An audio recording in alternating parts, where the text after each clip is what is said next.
There's a beautiful island in the Atlantic Ocean 25 miles off the coast of Brazil. It's easy to reach, has an endless beach line, steep rocks to climb, and vibrant tropical greenery. Yet there isn't a single hotel here, no one's hiking on all those rocks, no one's watching sunsets by the ocean, and you'll never see kids build sandcastles on the beach. People left this island a long time ago and will unlikely ever come back to live here. It's been long since taken over by creatures you'd rather never meet. Ilha da Queimada Grande has the highest concentration of venomous snakes in the world. It's the only natural habitat of the golden lancehead viper, one of the most dangerous snakes on the planet. Somewhere between 2,000 and 4,000 of these critters live here. They say you're never more than 3 feet away from meeting one of them on the island. They're like life insurance salesmen. Lancehead vipers have venom that's 3 to 5 times stronger than that of their closest mainland relatives. Evolution helped them to develop it to keep them properly fed. Their only prey is birds that visit the island to rest. Lanceheads have to slither up the rocks for lunch and can't wait and trace those birds like other snakes. So they developed a super venom that works almost instantly. One legend says the snakes ended up in the middle of the ocean thanks to pirates. They were looking for a good place to hide their booty, their gold. The island was a perfect match. They also needed something to protect their treasures from any invaders. So they brought some snakes, and those multiplied quickly. A more realistic explanation involves not humans, but rising sea levels. Snake Island used to be part of the Brazilian mainland, but the sea isolated it from the rest of the country around 11,000 years ago. The snakes that ended up on that island were able to spread and thrive because they had no predators to bother them. And when people tried to, let's just say it didn't end well. Another island legend is about a fisherman who came here to pick bananas. He didn't expect he'd have the company of venomous snakes, and they were ecstatic about a new item on the menu. The fisherman ran for his life back to the water, but had been bitten before he managed to jump into his boat. A couple days later, his boat was found, but he didn't make it through the journey. Snake Island has long been uninhabited, but it used to have a human population for a few years, from 1909 to 1920. It was the lighthouse keeper, his wife, and 3 kids. Their task was not to let people on the island. According to another legend, one night snakes got inside their house through the windows. The parents grabbed their kids and tried to escape to the boat. Sadly, the snakes were faster. No one of the family had survived that visit. The lighthouse has been automated. Now the Navy visit it regularly to check if it's in order and keep visitors away from the island. It's both for the safety of people and for the good of snakes that are a critically endangered species.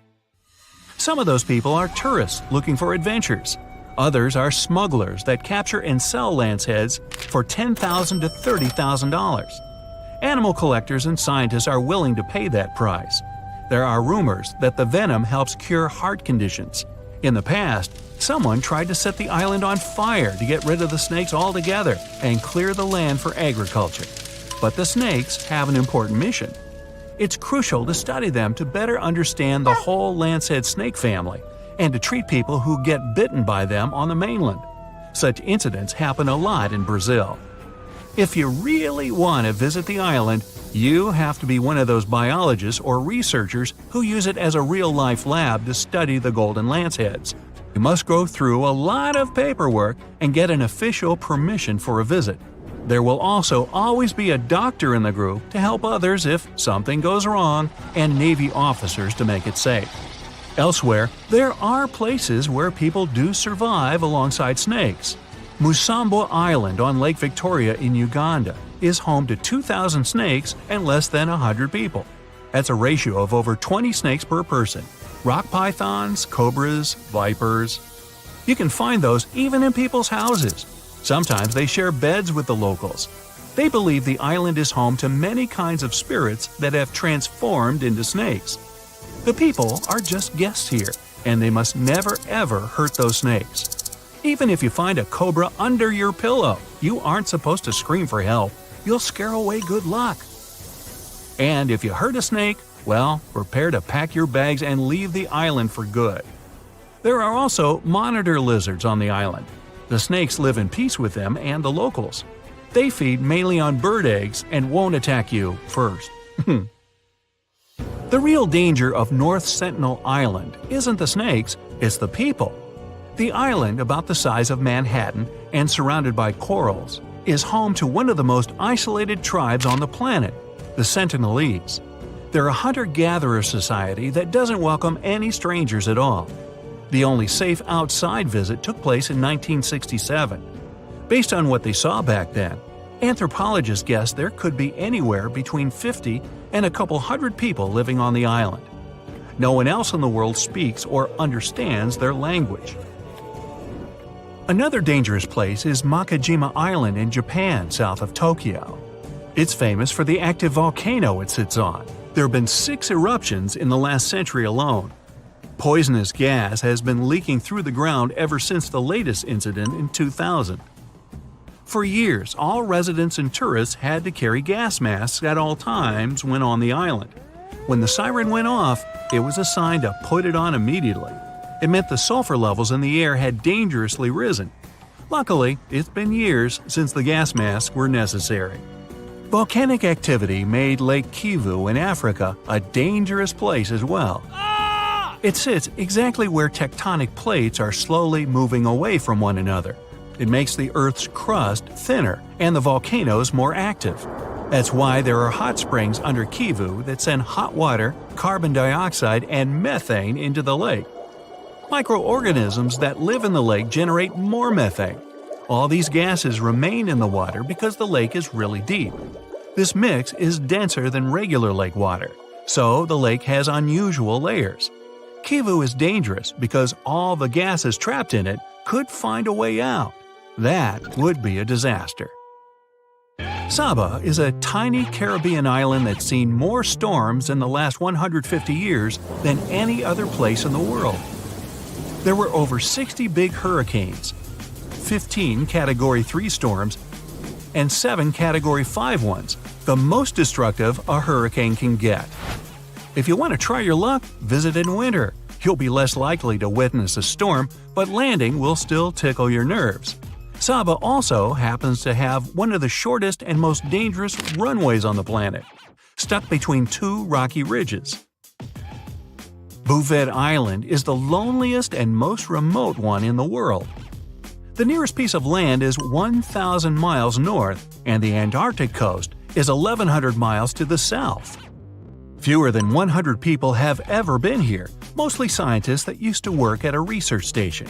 If you decided to travel there, the journey would take days. If something went wrong, there would be no one to save you in time. Plus, 93% of the island is covered with a glacier, and there's just one appropriate place to moor a boat. Hey, sounds like fun! Sign me up! Not. Mount Washington in the US gets way more visitors, but not everyone comes back safely.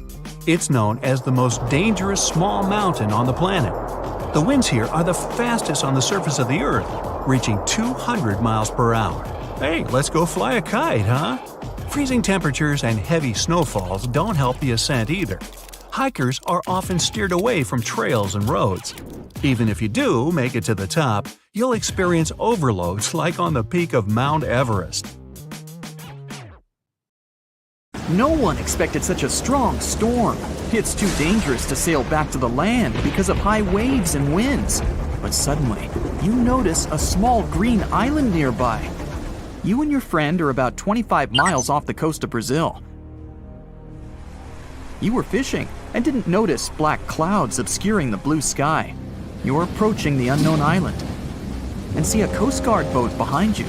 People from there are screaming something to you, but you can't make out the words because of the thunder. They tell us we should stay away from that island, your friend says. Despite the warning, you still sail since there's no other way out. Around the island, you notice sharp rocks sticking out of the water like knives in the dark. Now you realize what the Coast Guard warned about, but it's too late. Your boat hits a rock. The bottom is pierced. You start to sink. The rain and wind are getting stronger. Both of you fall overboard. Then darkness comes. You wake up in the morning because of the scorching sun and a dry mouth. Your friend and the wrecked boat are lying nearby. Apparently, you'll have to wait for rescuers to get out here. Now, in the light of day, you can see how dangerous the island's coast is. It's surrounded by rocks, and you're lucky you've survived. Getting out of here will be difficult. Together with your companion, you decide to look for coconuts and bananas. Your friend goes to the wreckage and pulls out a bag of medicine. Then, both of you leave the sandy beach and enter the dense jungle.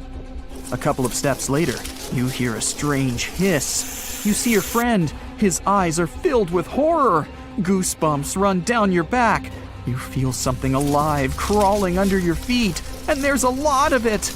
You look down and notice slithering snakes. There are dozens of them.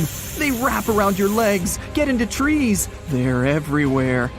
Don't move, your friend says. I think I know where we are.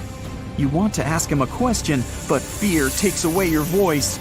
He reads your face and answers the question. We're in one of the most dangerous places on Earth, the Brazilian Snake Island. These are not just some ordinary snakes. This is the golden lancehead, one of the most venomous reptiles in the world. You can find them nowhere else on the planet except for this land. They evolved here naturally, without other snake species intervention. That made their venom 5 times stronger than the venom of ordinary vipers. They're practically the only owners of this island. Nowhere else in the world will you find such a concentration of creeping reptiles on such a small piece of land. And now, they're glad that 2 big lunch meals have arrived. There's little chance of survival, but you're gonna try. The first thing you need to do is get out of your stupor and find a thick stick. This is your best tool right now. If you encounter a venomous snake, the best you can do is retreat slowly. But this time, there are too many of them. They're aggressive and hungry. Together with your friend, you fight off the snakes with a stick. But there's more and more of them coming. One of them falls on your shoulder from a tree and bites your neck. The poison instantly enters your bloodstream and affects your muscles. It feels like your body is melting. It becomes difficult to move, and your neck swells. Your friend grabs you and carries you deep into the jungle.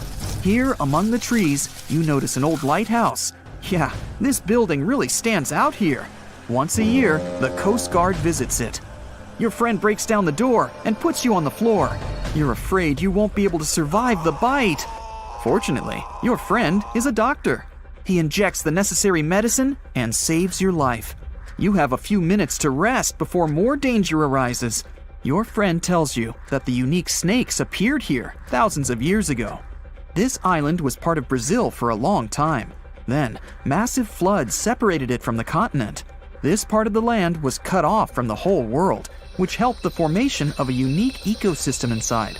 Vipers that lived here evolved into golden lanceheads. They quickly became the main masters of the island and destroyed all the other animals. But how did they manage to survive without food, cut off from the whole world? They did it thanks to nature and evolution. This island is a transit point for many birds. They stop here to rest during long flights. These birds become dinner for the snakes. Previously, a snake bite almost didn't harm the birds. They were frightened and flew away, leaving the snake without food. But over years of evolution, the island's owners have developed such a potent poison that one bite was enough for a bird to never take off again. There's also a legend that a pirate hid treasures here a long time ago. And, so that no one would ever find it, he brought snakes to guard his gold. Of course, there's no chest with coins here, but the island is attractive for modern pirates, even today. Golden lancehead snakes are an expensive commodity, so bad people often visit this place to hunt the reptiles. That's why the Coast Guard is always on duty around the island. People are forbidden to visit this place. And even if someone manages to get past the guards, they will have to face the rocks. Only biologists and scientists have permission to study the local fauna. A necessary condition for a visit is a doctor's presence in the team, so they can save people from the snake's poison. So we have pirates and hordes of poisonous snakes, but there's something else that makes the island even worse. At this moment, you hear rustling all over the building. Thousands of little paws are tapping on the walls and floor. You look around and see lots of giant cockroaches. Some of them are half the size of your palm. They crawl under your clothes. You and your friends scream in fear and run out of the lighthouse. Quickly, you reach the shore and fall into the water. It seems that not a single cockroach is left under your shirt. But that's not all. You hear a strange buzzing sound. You look around and see a dark cloud of flying beetles forming in the sky. It's locusts! Thousands of flying insects are heading in your direction. To avoid a collision, you dive under the water and wait for the cloud to pass by. You go up to the surface and move to the shore. Fortunately, there are almost no snakes here. You and your friend are afraid to approach the jungle and wait for several hours until rescuers arrive. You're nervously painting a pattern on the sand and make a promise that you'll never revisit this place. Finally, you see the lifeguard boat. You're trying to tell them you got here by accident. They believe you and evacuate you from the island. While you're sailing away, you think about what would happen if many poisonous snakes appeared in a village or a small town. It's difficult to imagine what kind of problems people would face.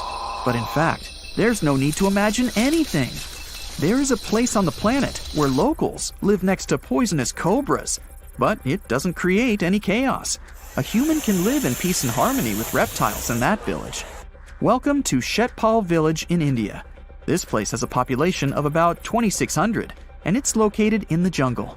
It's hot here. Locals are friendly and responsive. If you go into one of the houses, you'll see something that seems impossible.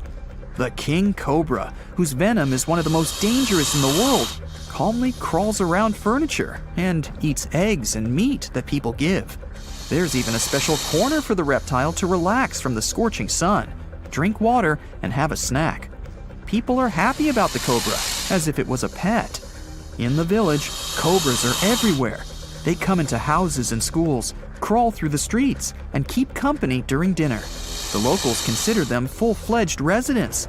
They adore them. The snakes are also used to people and don't see them as dangerous. The coolest thing is there has never been a tragic case in the village because of a poisonous bite. There's no other place in the world where cobras live in such harmony with people. You're going to Ilha da Queimada Grande, one of the most dangerous islands in the world. There, you find yourself among rainforests, huge rocks, and grasslands. The place is home to birds, locusts, and giant cockroaches. But there's one more animal, and because of it, the island got its notorious reputation. Snakes live there, and a lot of them. So many that the place is also known as Snake Island. Will you survive there?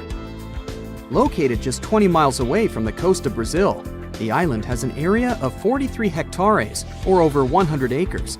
It probably got cut off from the mainland after the last ice age. The snakes were also separated from most other animal species. They didn't have competitors and had an unlimited source of food. In such a small area, there are up to 4,000 snakes. That's one snake for every 10 square feet. It would be a difficult feat not to come across a snake on this island. Not only is this snake, the golden lancehead, one of the most numerous on the island, but it's also a highly venomous pit viper species. And it's also one of the most venomous in all of Latin America. Its venom is so potent due to the isolation of the species, with only birds sharing the land with them.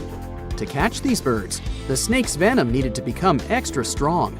And indeed, since they got separated from their distant relatives, their venom has become up to 5 times more powerful. Most of the time, these snakes hide in the trees or amongst leaves on the ground. If you find yourself stranded here, you'll want to keep yourself a safe distance away. Snakes mainly use their sense of smell and rely on vibrations. If you get too close to one, either stand still or slowly walk away. If you make too many vibrations, this will make them feel threatened, causing them to strike. If you spot them a safe distance away, or if you're walking toward tall grass, stamp your feet a couple of times. This will notify snakes of your presence. They won't risk taking down prey larger than they are and will likely slither away. Carrying a stick is always a good idea, just in case you happen to come across a snake accidentally. This way, you'll have an extension of your arm that cannot be bitten. This simple thing might save your life. A stick with a V shape on the end will give you even more advantage. even if a snake starts acting aggressively. Holding it down will stop it in its tracks. But whatever happens, don't try to pick it up. Okay, but what if you get bitten? The chances are pretty high on this island, of course. First of all, don't try to get the venom out on your own. Make sure you call emergency services immediately. And once help is on the way, apply a wide bandage. A piece of clothing will do if you don't have anything else. Don't try to chase the snake trying to identify the species. Emergency services know how to figure out what venom it is. Now, just keep calm and wait for help. You might be wondering who you can call on this abandoned island. Well, since it's strictly prohibited to visit this place, there are signs advising to stay away all over the island, along with a number you can call if you run into trouble. Let's say you've successfully avoided getting bitten. The next thing to consider is what you can eat there. Snake Island was previously known as Ilha da Queimada Grande, where queimada is Portuguese for forest being lit up, or forest fire. The reason for that was the fact that the entire island was deliberately set on fire to make room for a banana plantation. Unfortunately, the banana business didn't turn out to be a success, probably because farmers got sick and tired of snakes. But some banana trees still thrive today, and they can provide you with some much-needed nutrients. You'll also want some protein in your diet throughout your stay.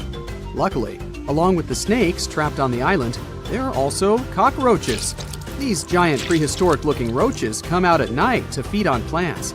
Get that barbecue started and enjoy the rare delicacy this island provides. A great way to survive on the island is to avoid it altogether. If by chance you happen to be sailing past, keep in mind that this place was once connected to the mainland. Rocks beneath the waves are very likely to damage the bottom of your boat if you get too close. Make sure you keep an appropriate distance when traveling past. Sure, this island is intriguing, but please remember that no matter how close you get to it, you won't be able to see snakes from the boat. You can only see these creatures if you get close enough, which you really shouldn't do. And it's not only reptiles that make this location dangerous. Pirates visit the island quite often.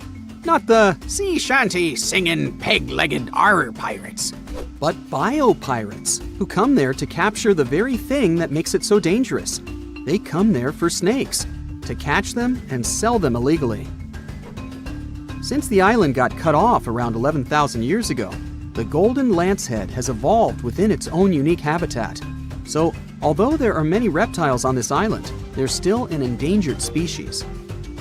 Due to their limited numbers, their value is very high, reaching up to $30,000 on illegal markets, which gives biopirates the motivation to catch them. I can think of better ways to make a living. Anyway, let's say you've got all the resources necessary to survive in one of the most dangerous places on Earth. Do you think you would manage this feat? Perhaps you think it's impossible. You'd be surprised at how possible it can be, if you know what you're doing. It turns out many have visited this scary place before. Research teams often come there. They study the golden lancehead snake, its environment, and its food sources for conservation purposes. But scientists always make sure there's a doctor on the team. There's also a lighthouse on Snake Island. It had been operated by people until the 1920s. Then it became automated. One guess why. Brazilian authorities visit the lighthouse once a year to make sure it's still functional. Locals on the mainland know the reputation of the island, so the stories of people going missing are minimal. But one group of fishers once got too close to the island. As they were sailing along their normal route, they accidentally neared the shore. Their boat hit a rock under the waves and began filling with water. As the boat was quickly sinking, the men had only two options: to try to survive in the rough sea or swim to the shores of Snake Island. It was a hard choice to make. After all, they had heard the stories, and it wasn't just about snakes. Rumor had it that the island was cursed. Regardless of the stories, the fishers chose to take their chances with Snake Island. After making it to the shore, they tried to be careful. Their knowledge of the island could help them survive. Most importantly, they knew to avoid the rainforest at all costs. As the men got hungry, they carefully walked along the edge of the forest, warily collecting bananas. They were mostly sitting, waiting, and conserving their energy.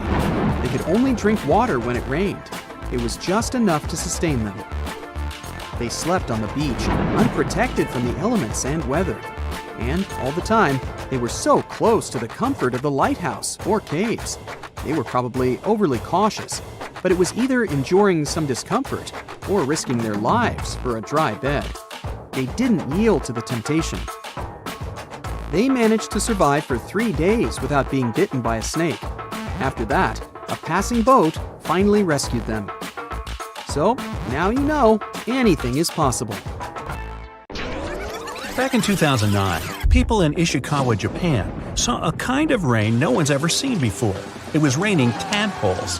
First reason is that the wind that day was so strong, it lifted and carried all those tadpoles away in no time. The second possible reason is that big birds, such as gulls, just dropped them while they were flying to their nests. Some scientists believe these creatures were hauled off the ground by a waterspout and rained down later. By the way, that day, people found not only tadpoles, but also frogs and fish instead of puddles. And yep, it can be raining worms too. Some people claim they've seen snake rains. Yay! It was a lovely spring in 1876 in Bath County, Kentucky. Mrs. Crouch was making soap in the yard of her house when she suddenly noticed it started raining meat. It wasn't ground meat. Those were large 3 inches in diameter chunks of meat falling right on her. 2 volunteers were brave enough to try that grisly-looking meat of unknown origin, and they said it tasted like lamb or deer. Well, they were no foodies. It turned out to be beef. Such cases were registered in Europe too, and the only logical explanation of meat showers is that buzzards flying over just drop meat pieces they save for lunch. With no luggage, their bodies are lighter and they can fly easier. Wow, I wish it rained donuts on me once. Rains aren't unusual for Oakville, Washington, but this one still doesn't have any solid explanation. Instead of common raindrops, people watch translucent jelly-like blobs falling down from the skies. These little things covered about 20 square miles. Those who got really close to that sort of rain said they felt bad the next day.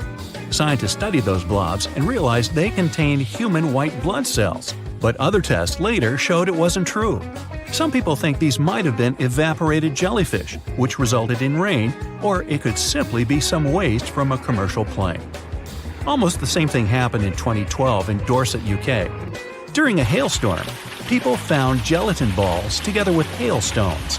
Researchers collected these goopy balls and stored them in a fridge to study later. Turns out it wasn't necessary, since the slimy blobs didn't melt at room temperature.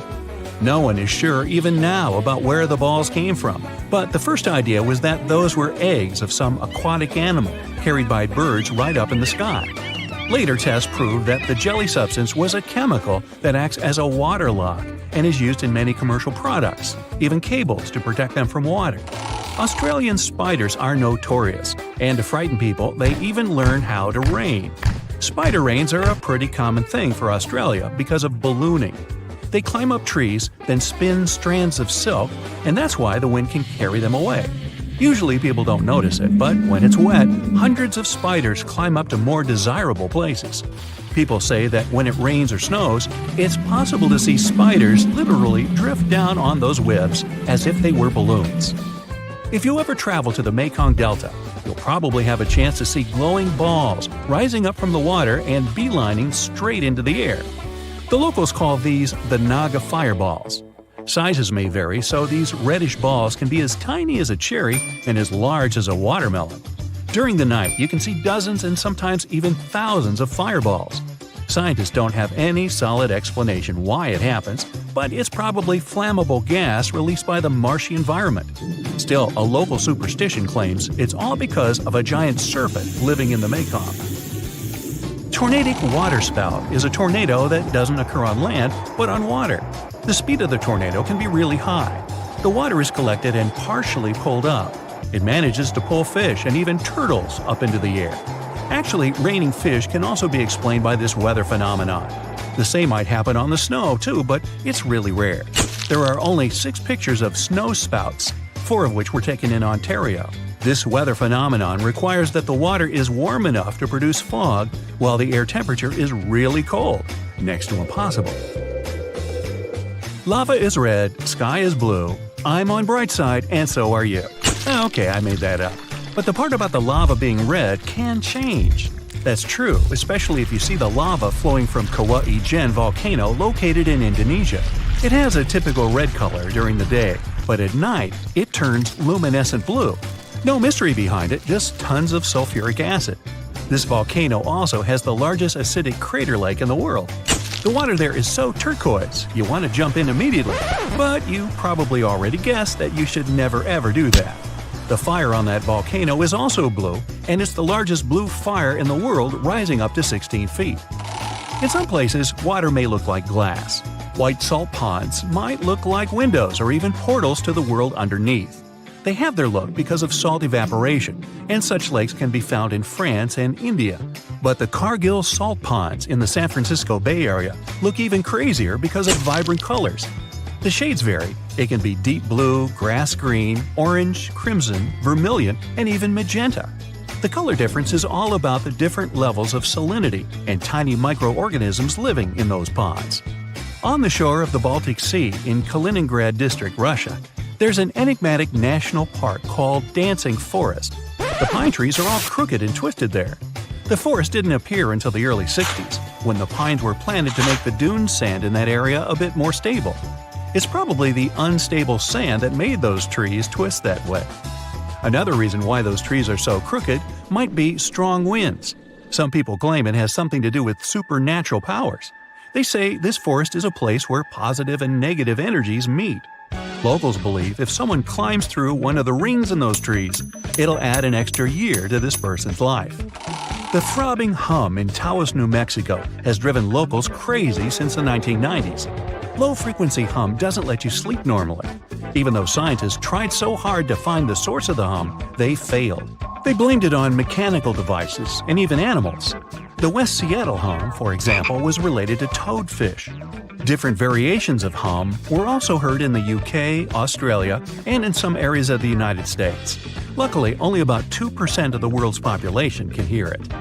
Noctilescent clouds, or simply night clouds, are so rare because 1. They only form in summer, and 2. They can only be seen at latitudes between 50 and 70 degrees, both north and south. To see those clouds, the sun should be already below the horizon, but the clouds still have to be in sunlight. It's possible for the highest clouds in the atmosphere, which are located about 50 miles up. We can't see them during the day because they're too faint. Fairy rings, also known as elf rings or pixie rings, are the enigmatic rings of mushrooms that appear in grasslands and forested areas. Scientists can't explain why these fungi can form nearly perfect circles. But the superstition claims that fairy dances would burn the ground, causing mushrooms rapid growth. In fact, it's partially true. The mushrooms grow in places where grass withered. The Amazon River, one of the longest on our planet, stretches for 4,000 miles, which is more than a drive from Vienna to New Delhi. But there's one river in South America that beats the Amazon River twice. First, it's wider. Second, nobody ever saw it. It's an Amazon underwater twin called the Hamza River, and it runs 2.5 miles underneath. Scientists found it 10 years ago, back in 2011. Don't blink, or you'll miss this rarest weather phenomenon. Red sprites are electrical discharges in the sky that look a bit like an aurora. It's super powerful, about 10 times stronger than any regular lightning, but it lasts just a couple of seconds. They were first photographed in 1989, and there are still very few photos and video recordings of this lightning. To make a video that can clearly show red sprites, it should be at about 7,000 frames per second. Well, I'm out. Snakes, crocodiles, big lizards. Not exactly a big deal. I mean, I guess they're less scary and Whoa, I take it back. Crocodile monitors are the only reptiles, other than snakes of course, that have forked tongues. No, we're not counting telemarketers. Somehow, that tongue helps them pick up delicious scents. Oh, and they're also called tree crocodiles. So, if you ever thought you'd be safe up in a tree if you got chased by a crocodile, better think again. They're full of surprises, including impressive tree climbing skills. They're quite aggressive, and luckily, they live far, far away, somewhere in the mountains of New Guinea. It may not be the giant dragon you saw in that fantasy movie last week, But the Komodo dragon is scary in its own way. The biggest living lizard even has its own island named after it. If you're ever in Indonesia, 300 pounds, 10 feet long, definitely worth a look, from a distance. This lizard tends to dig a huge hole where it lays its eggs. As soon as the younger ones gain some strength, they run away from home and climb up the nearest tree. Not because they're being rebellious, more to avoid being eaten. Yep, they don't have the best parents in the world since, well, Komodo dragons sometimes eat other Komodo dragons. So, yeah. This turtle is all about breaking stereotypes. It looks like a dinosaur tried to crash the annual turtle Halloween party. A ridged shell, rough skin, and an insanely strong bite. Definitely not your average turtle. They live in swamps and freshwater lakes, and are definitely the largest and meanest looking of all snapping turtles out there. They're also the heaviest. The biggest one ever found weighed almost 250 pounds. Because of the algae growing on their shells, you might think you're looking at some sort of oddly shaped rock sticking out of the water. Finally, a scary movie starring a turtle as a bad guy. They walk at night and will literally eat everything they find. I'm talking snakes, opossums, water birds, squirrels, other turtles, and this is the impressive part, even some smaller alligators. I don't know if I'm ever going to swim in a lake again. Snake time. Beady little eyes, crazy colored skin. Yeah, that's not the case with the Madagascar blind snake. These small reptiles look like skinny pink worms, and you're not exactly going to stumble across them in the wild. They live underground, and yes, they have really poor vision. They can only see blurry shapes and shadows. That's why they mainly hunt by smell. Blind snakes in general can grow up to a foot long, and they live on all continents except Antarctica. And speaking of snakes, I just can't leave out the cobra. Yellow, black, striped, so many patterns and colors, but there's one, you better hope you never meet her, the queen, the red spitting cobra.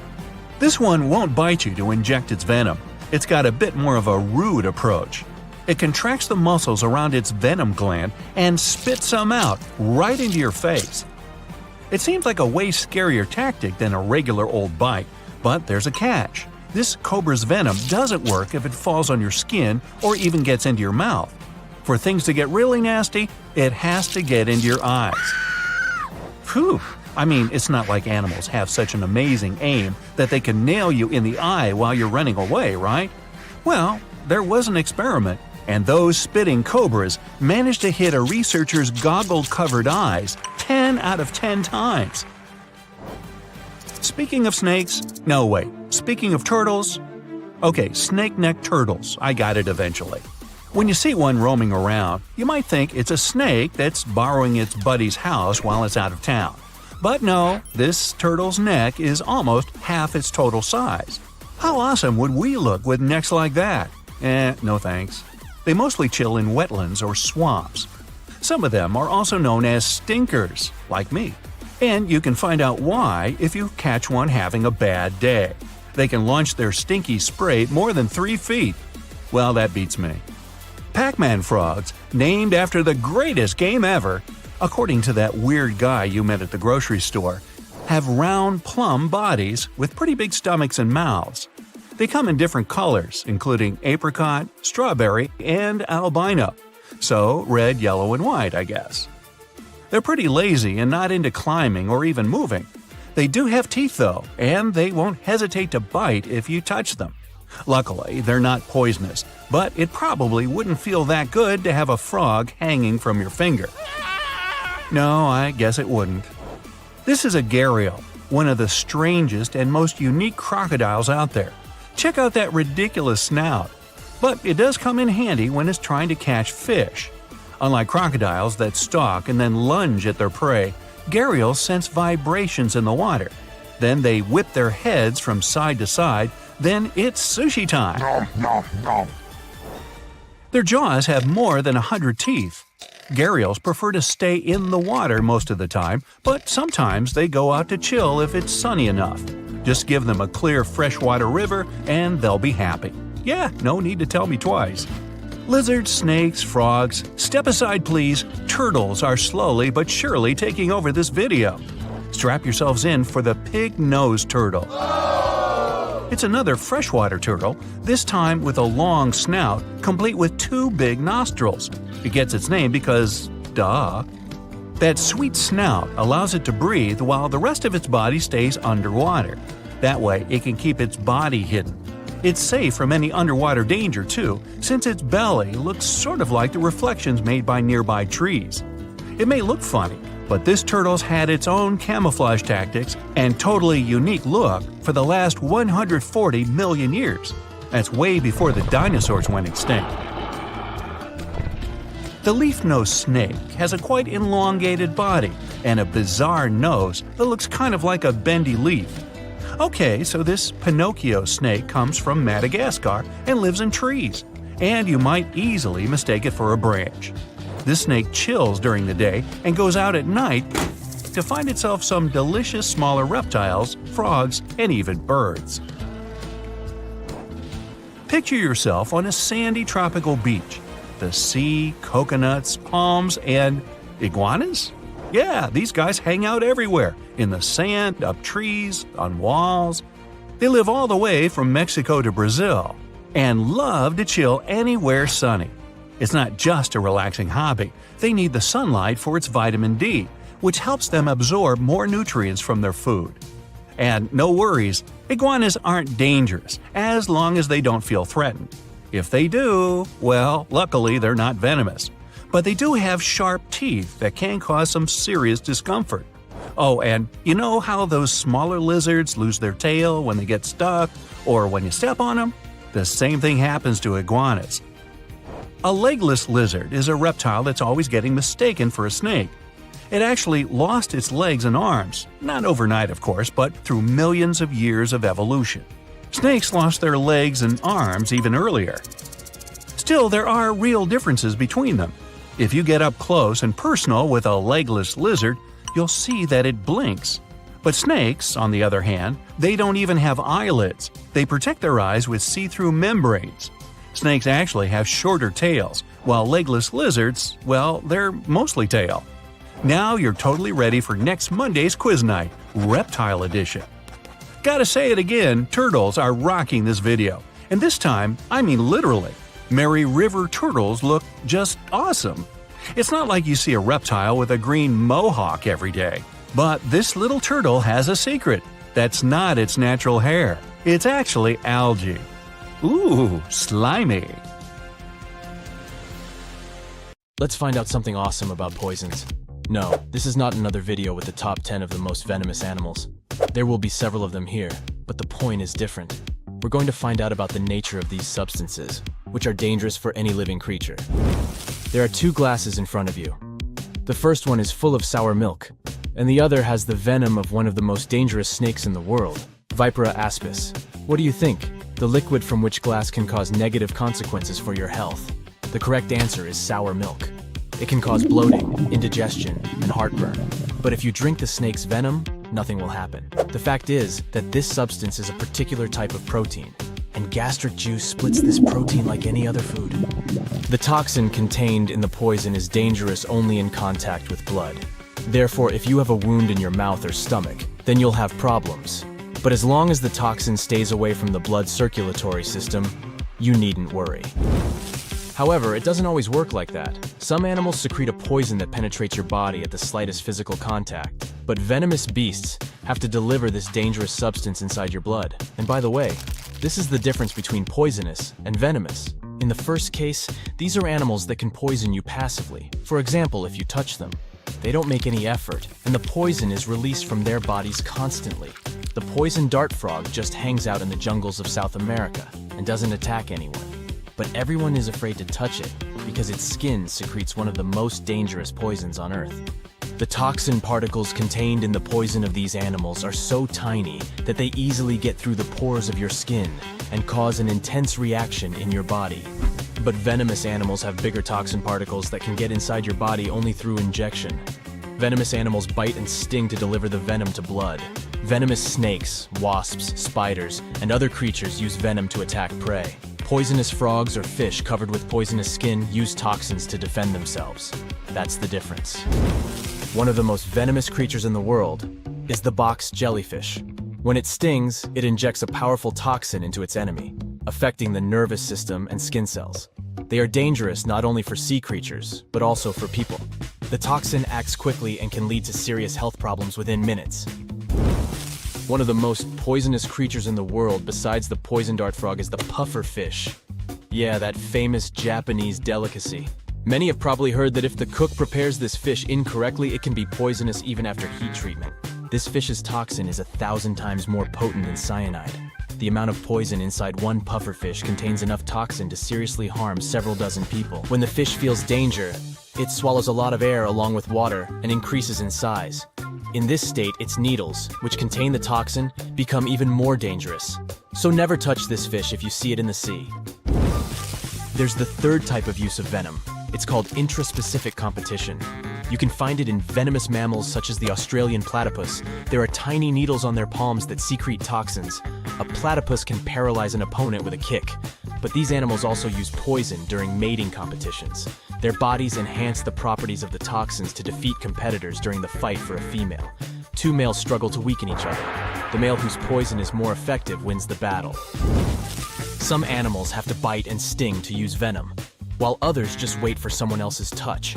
But what about this little creature that releases its poison like a dart? Meet the cone snail. It hides inside its home and waits for a little fish to swim closer. Then it releases a toxic harpoon from its proboscis and paralyzes the fish. Then the snail swallows the prey whole, like an anaconda. The venom of this small animal is also dangerous for humans as it causes severe problems with breathing, vision, and other issues. At the same time, the substance contained in the poison of the cone snail is used by doctors to make a powerful analgesic. And this is not the only case when animal venom is used in medicine. A poisonous lizard called the Gila monster releases a neurotoxin produced in the salivary gland during a bite. Because of this venom, the bite of this animal is considered one of the most painful in the world. People who were attacked by the Gila monster said that they had experienced a feeling as if hot lava was flowing through their veins. However, such a terrible poison can be useful for humans. Scientists have discovered a hormone in it that can effectively treat diabetes. Some poisons cause muscle paralysis, others can create breathing problems, and others raise blood pressure. But why are they all different? Well, all these differences depend on the prey that venomous animals hunt.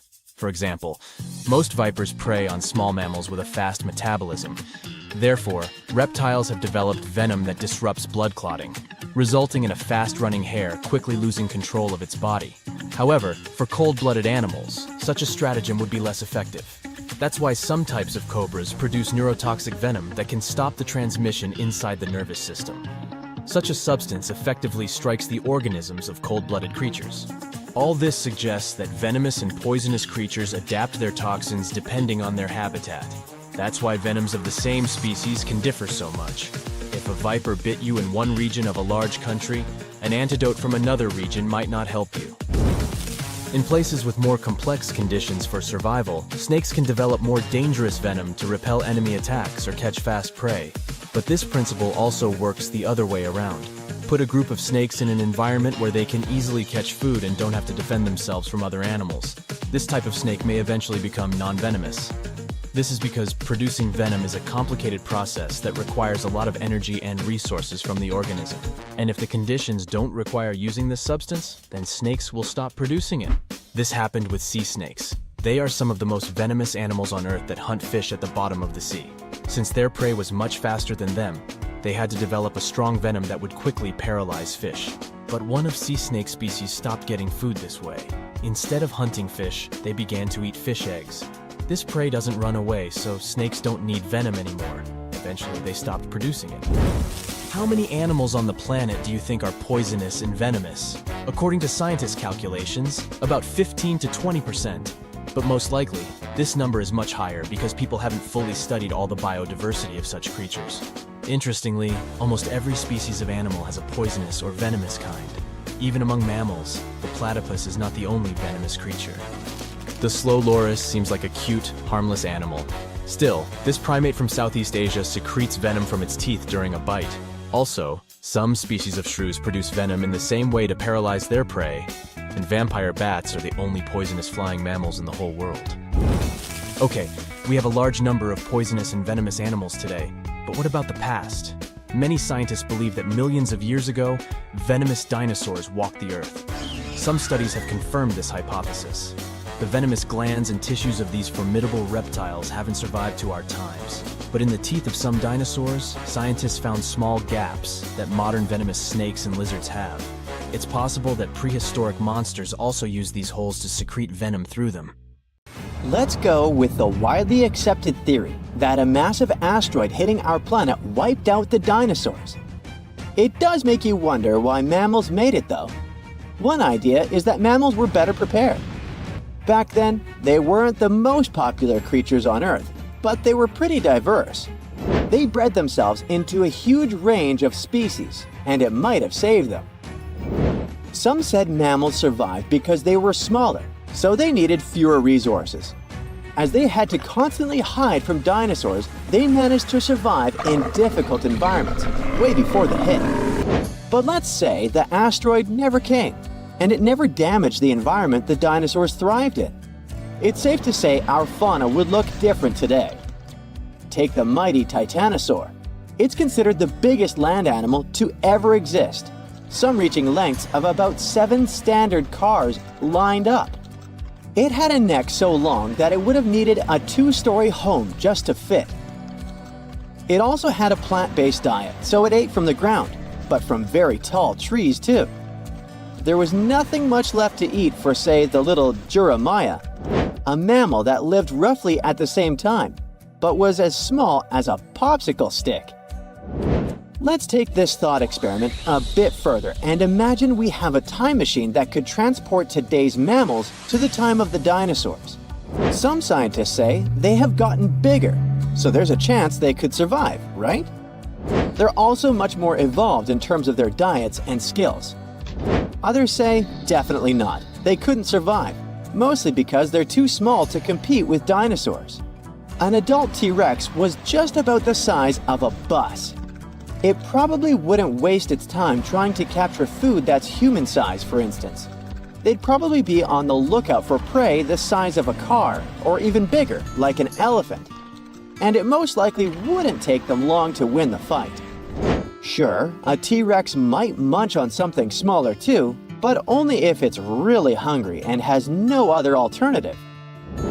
If we had no choice but to send some mammals back in hopes they could survive, what would be our best bet? Some say the chimpanzee could be a good candidate, as these primates build their sleeping nests higher up in trees. This might have kept them safe from the carnivore dinosaurs living on land. There's no real evidence of dinosaurs being able to fly, but we do know there might have been some reptiles that took to the sky for transportation. Like pterosaurs, the flying lizard. These ones like to eat fish and smaller animals, but who's to say they wouldn't pick up a chimpanzee given the opportunity? Another good candidate might be the hyena. Today, the spotted hyena is the most common big carnivore in Africa, and it's highly adaptable. They could snatch up all sorts of prey by themselves or even in larger units. They can digest most parts of their prey, including the skin and bones. These animals aren't picky eaters, and they wouldn't mind chewing on parts that other creatures would gladly skip on. Not to mention, they'll eat fruits too, if needed. Hyenas are overall healthy and sturdy animals, with some studies showing they hardly ever get health problems. But like any other animal on this planet, the hyenas also have their weaknesses. We still don't know why these creatures can't be found in Europe anymore. But some research suggests they found it hard to coexist with humans and wolves. Also, they're not very adapted to living in forests. Orcas might have been able to rub elbows with the dinosaurs too. These creatures also don't have any natural predators, which earned them the nickname the wolves of the sea. That's because they go out looking for prey the same way wolves do, in groups. Orcas may be related to dolphins, but we can hardly call them friendly, as there have been cases of them sinking ships on purpose. They're highly intelligent animals that spend time together and are very organized. They also do this thing where they often take down more prey than they're prepared to eat. It may be because they see this experience as training. Other theories suggest orcas are so intelligent that they look for food in advance, even though they're not hungry yet. It might also be because whenever they want something to munch on, they're looking for the best quality food there is. The reason why they might not survive in the dinosaur era, though, is the global temperature. Back in the Mesozoic era, our planet was seriously hotter, several degrees warmer than it is today. Orcas prefer living in colder waters, but you'll find them in all oceans and most seas. Ostriches are the no-brainer answer. Look at them. They're practically dinosaurs. They even have a long-lost dino cousin that lived in the Cretaceous era, called the Struthiomimus. Its name translates to ostrich-like because of its similar powerful and speedy legs, agility, and even feathers. On the downside, they might not be able to take down larger dinosaurs. The vegetation back in the Mesozoic era would have been different too. Conifers used to dominate land, and ostriches are known to be pretty picky eaters, so they might have had a difficult time finding food back then. There are plenty of reasons to send felines through that time machine too. In the Jurassic period, for example, there were plenty of slow-moving prey to eat and tons of hiding spots in the thick bushes. Felines are sneaky animals, have precise vision, and are extremely good at climbing. Some pack a punch for their size, making them fierce fighters. Lions are good contenders because of their speed and teamwork. They might be able to take down some decent-sized dinosaurs, like the Europasaurus, when working together. Leopards are really good at climbing trees, so they could snatch prey and enjoy it above the ground, where they might be safe from bigger predators. What might be their downfall is again the temperature difference. It was considerably hotter back then. Today's large mammals aren't equipped to deal with that extreme heat. Lions might be the kings of the savannah now, but it would be too hot even for them. If they ever want to grab a spiky-tailed herbivore for lunch like the Tugiangosaurus or Stegosaurus, they might be in for a surprise. One hit from their extremely powerful tail could cause some serious damage. Not to mention run-ins with raptors, like the frightening Saurophaganix. The single most likely animal that might survive being roommates with the dinosaurs is the platypus. This quirky Aussie creature is one of those rare egg-laying mammals. It's a fan of freshwater and as close to a living relic as an animal can be. Scientists were able to trace its origin back as far as 120 million years ago. For food, it wields its sensitive beak to catch shrimp and worms underwater. When it dives, skin flaps cover its eyes and ears, so it becomes blind and deaf. But it still uses that beak like a high-tech radar. A grown platypus can even feast on half its body weight in a single night. Scientists have known for a while it shares many traits with reptiles, like its shoulder bones or the fact that it lays eggs. Other creatures that coexisted with the dinosaurs still exist today, just not mammals. Snakes made their way into our fauna in those prehistoric times too, as well as cockroaches and bees. Some species of sharks are even considered to predate the dinosaurs. And if we look at our entire planetary history, we'll see they survived 4 out of 5 periods of mass extinction. Horseshoe crabs have the nickname living fossils because their evolution was much slower than any other animal that we know of. Not because they're not smart, but simply because they found their perfect form much sooner, so they didn't need to make a lot of changes. They have a very rudimentary immune system, but it seems to work wonders. No wonder they stayed pretty much the same for over 400 million years. So, does the mysterious Devil's Gardens in the Amazon rainforest ring any bells? Don't worry, it's not some spooky phenomenon. It's the work of some tiny but mighty insects called the lemon ants. These ants inject a natural herbicide, formic acid, into any other plant that is not the tree species that they call home. By doing this, they create a space for their treehouse saplings to grow, allowing the ant colony to expand as it occupies new nesting sites in the saplings. That's some efficient gardening, if you ask me. But don't be fooled. These devil gardens are not just a bunch of boring old trees. In fact, they are botanical anomalies that grow very slowly every year, and some of them are over 800 years old. Who knew ants could create such impressive and long-lasting structures? Of course, the rainforest is still one of the most diverse ecosystems on Earth, with a remarkable diversity of plant life.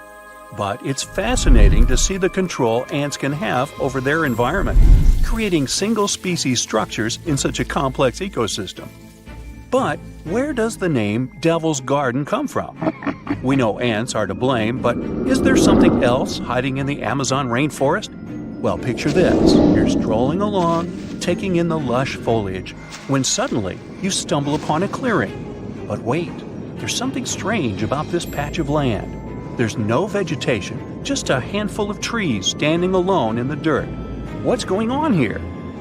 It's easy to understand why people came up with this name after seeing the weird stretch of vegetation. And as humans do, they came up with quite an impressive legend to back up the story. It was said that the inhabitant of this eerie oasis was a shape-shifting evil spirit, like me. Just kidding. This little guy may have looked like a misshapen person walking on one hoof and one human foot. But don't be fooled.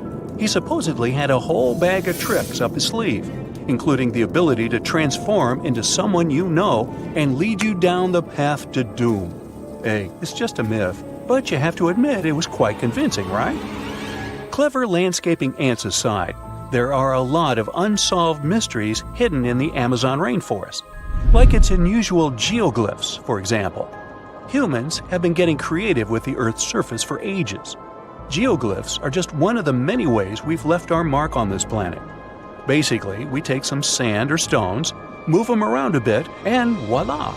We've got ourselves a funky design that pops against the backdrop of the ground. A new study found that the area was home to up to 1 million people before Columbus first arrived in the New World back in 1492.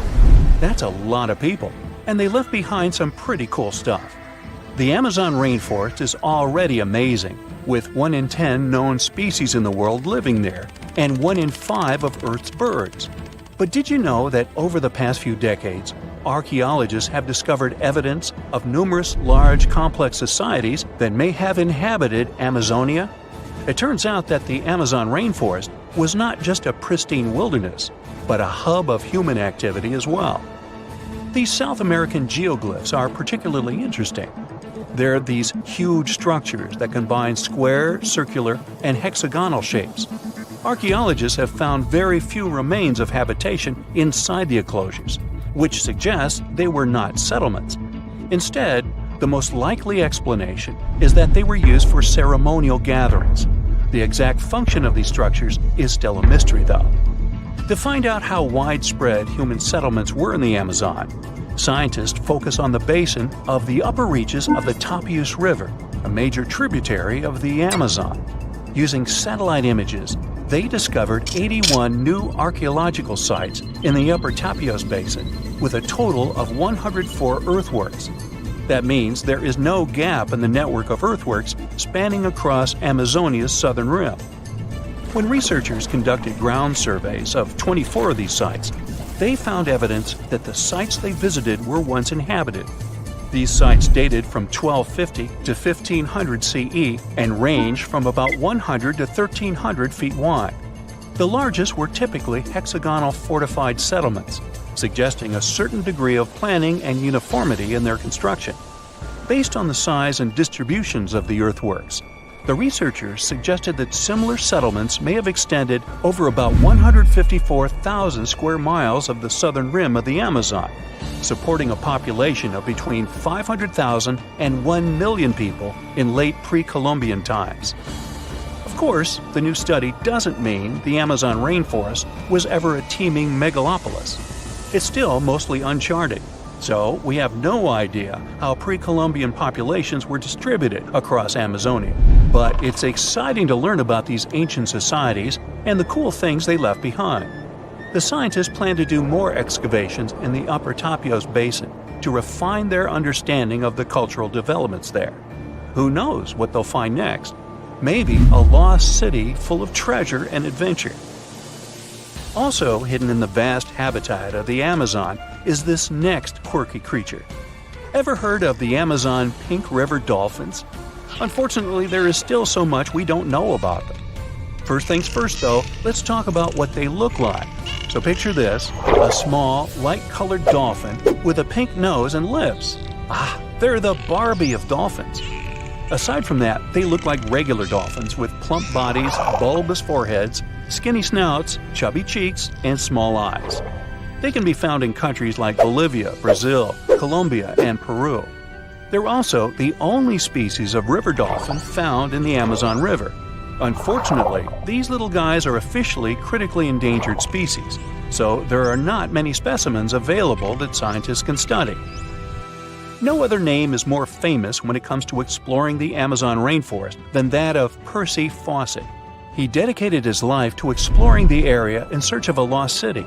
And not just any city, but an ancient, mysterious city that he called Z. Sounds like something straight out of an Indiana Jones movie, right? Percy was born in England in 1867 and had quite a career before he started exploring. But he didn't let his profession hold him back from following his dreams of exploring South America. In fact, he made 7 expeditions to the Amazon between 1906 and 1924. Each time getting closer to uncovering the secrets of Z. Now, let me tell you a little bit about how large the Amazon rainforest is. How big is it? I asked myself. It's so big that you could fit the whole of the UK and Ireland into it a whopping 17 times. That's a lot of trees and animals to navigate through. But Percy was up for the challenge. Despite his best efforts, Percy never found the lost city of Z, and sadly, he disappeared during his final expedition in 1925. But his legacy lived on through the years, inspiring many to become archaeologists and explorers themselves. In fact, a book called The Lost City of Z was written about Percy's adventures and was even made into a movie. It's not all hidden mysteries and wild nature out there. There are around 1 million indigenous folks living their best lives in the Amazon rainforest. That's right, they hunt, fish, farm, and even have access to Western medicine and education. But here's the kicker. Not all of these folks are keen on socializing with outsiders, and can you blame them?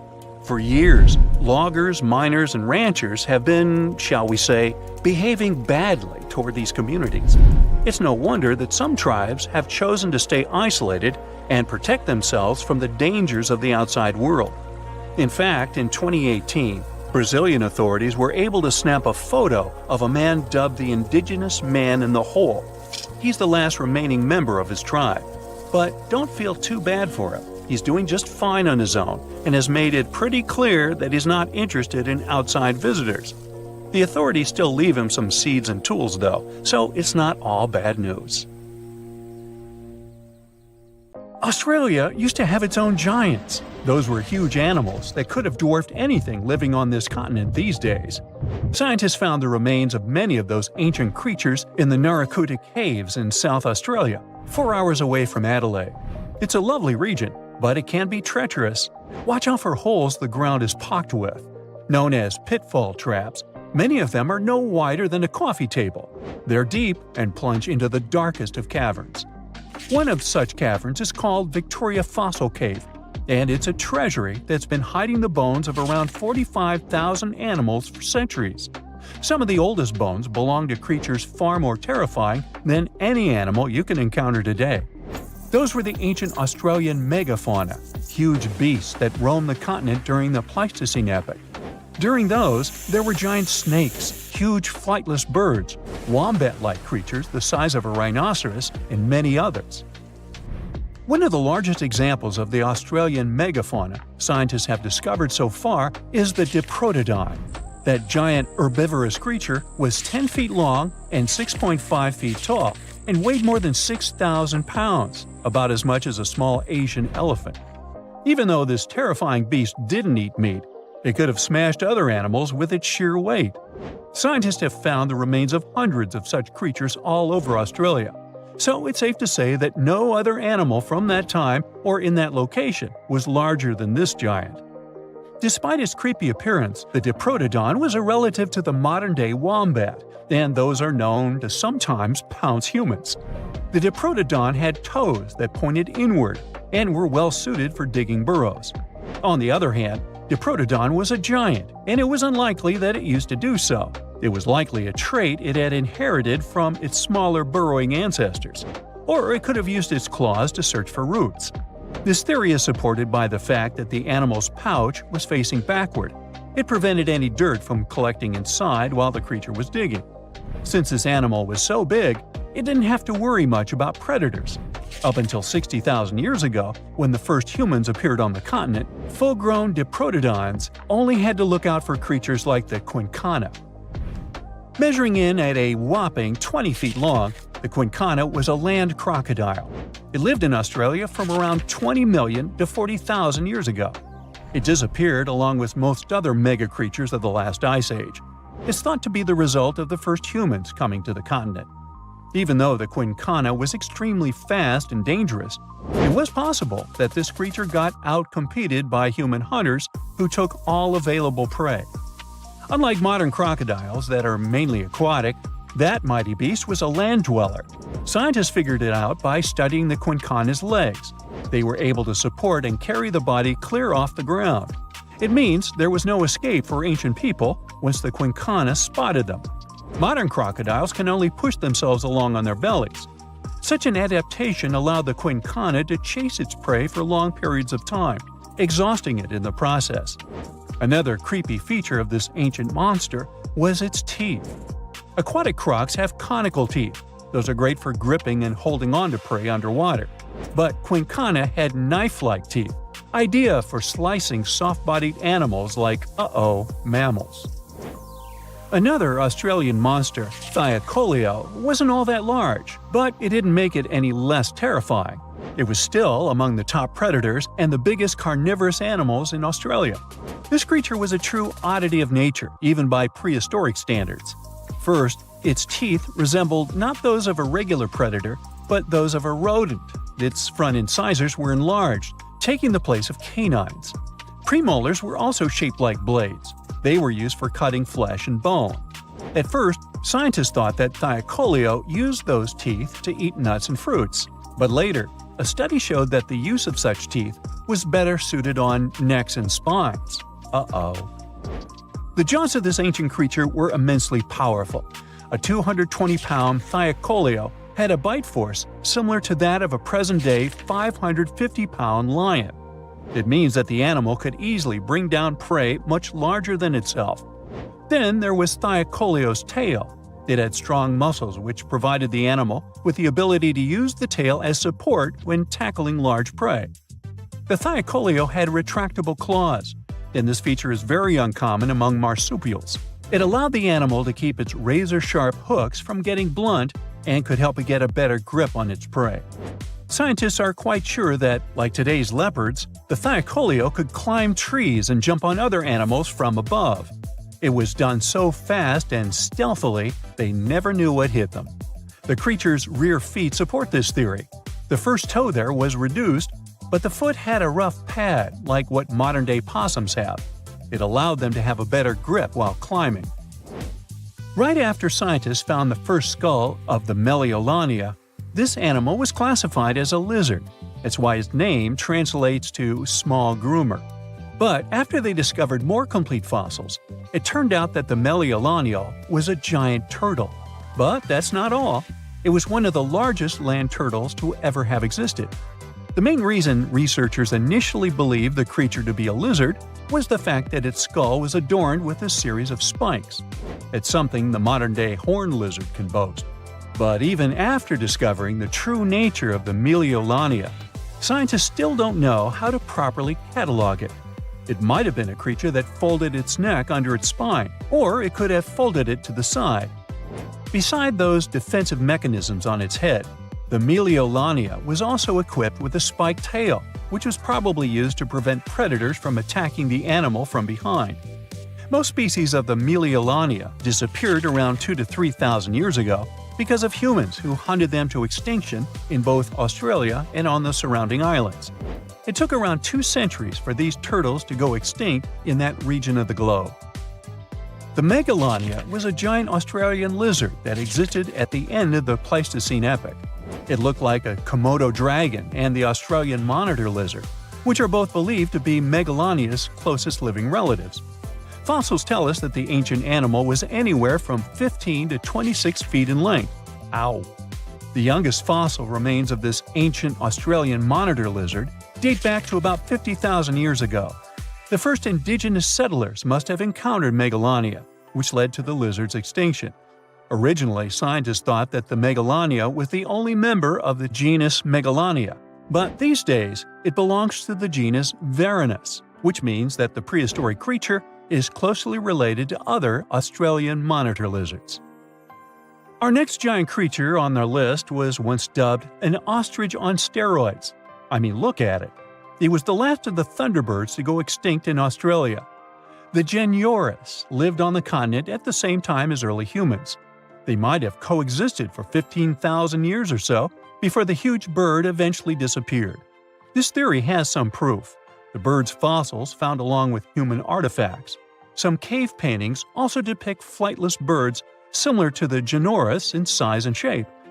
Although it wasn't the largest bird in Australia, the goose-like creature was still as tall as a grown-up man and weighed around 550 pounds. Even a modern-day ostrich can be dangerous if it feels threatened. Imagine meeting its giant prehistoric relative. Scientists are still arguing about its diet. Many believe the creature was an herbivore, but there's still a chance that the Genurus was a partial scavenger. Its small, stubby wings and powerful hoof-like legs hint that the bird could have been a plant eater. But its huge beak and exceptionally deep lower jaw evoke suspicion. Such features are highly unusual in birds. Today, I'm going to tell you about creatures that had unique features which allowed them to grow to incredible sizes. They were some of the most impressive animals to have ever existed on our planet. The Argentinosaurus is a genus of sauropod dinosaurs that lived approximately 97 million years ago in what is now South America. Scientists think it was one of the largest land animals ever, with a length of up to 100 feet and a weight of up to 100 tons. A farmer stumbled upon a giant leg bone while tending his cattle. That's how he discovered the first fossils of the Argentinosaurus in Argentina in 1987. Further excavations uncovered more bones, revealing a massive dinosaur that would have dwarfed most other animals of its time. The Spinosaurus, meaning spine lizard, is a genus of theropod dinosaur that lived around 97 million years ago in what is now North Africa. It is believed to be one of the largest carnivorous dinosaurs to ever exist, with a length of up to 60 feet and a weight of up to 23 tons. The Spinosaurus is known for its distinctive elongated sail-like structure on its back. It was likely used for thermoregulation. It also had long crocodile-like jaws that were lined with sharp teeth. This allowed the creature to catch and eat large prey, such as fish, crocodiles, and other dinosaurs. The first fossils of the Spinosaurus were discovered in Egypt in 1912. The sperm whale, Physeter macrocephalus, is a species of toothed whale that is the largest toothed predator on Earth. It also has the largest brain of any animal species. It is found in oceans all over the world and can dive to depths of up to 7,000 feet in search of food. You can easily recognize sperm whales by their massive, block-shaped heads, which can measure up to 1/3 of their total body length. They have dark brown or grayish-blue skin and a distinctive wrinkled appearance. The Titanoboa is an extinct genus of a giant snake that lived approximately 58 million years ago. It is considered to be the largest known snake ever. It could grow up to 42 feet and weighed around 2,500 pounds. The first fossils of the Titanoboa were discovered in a coal mine in Colombia in 2004.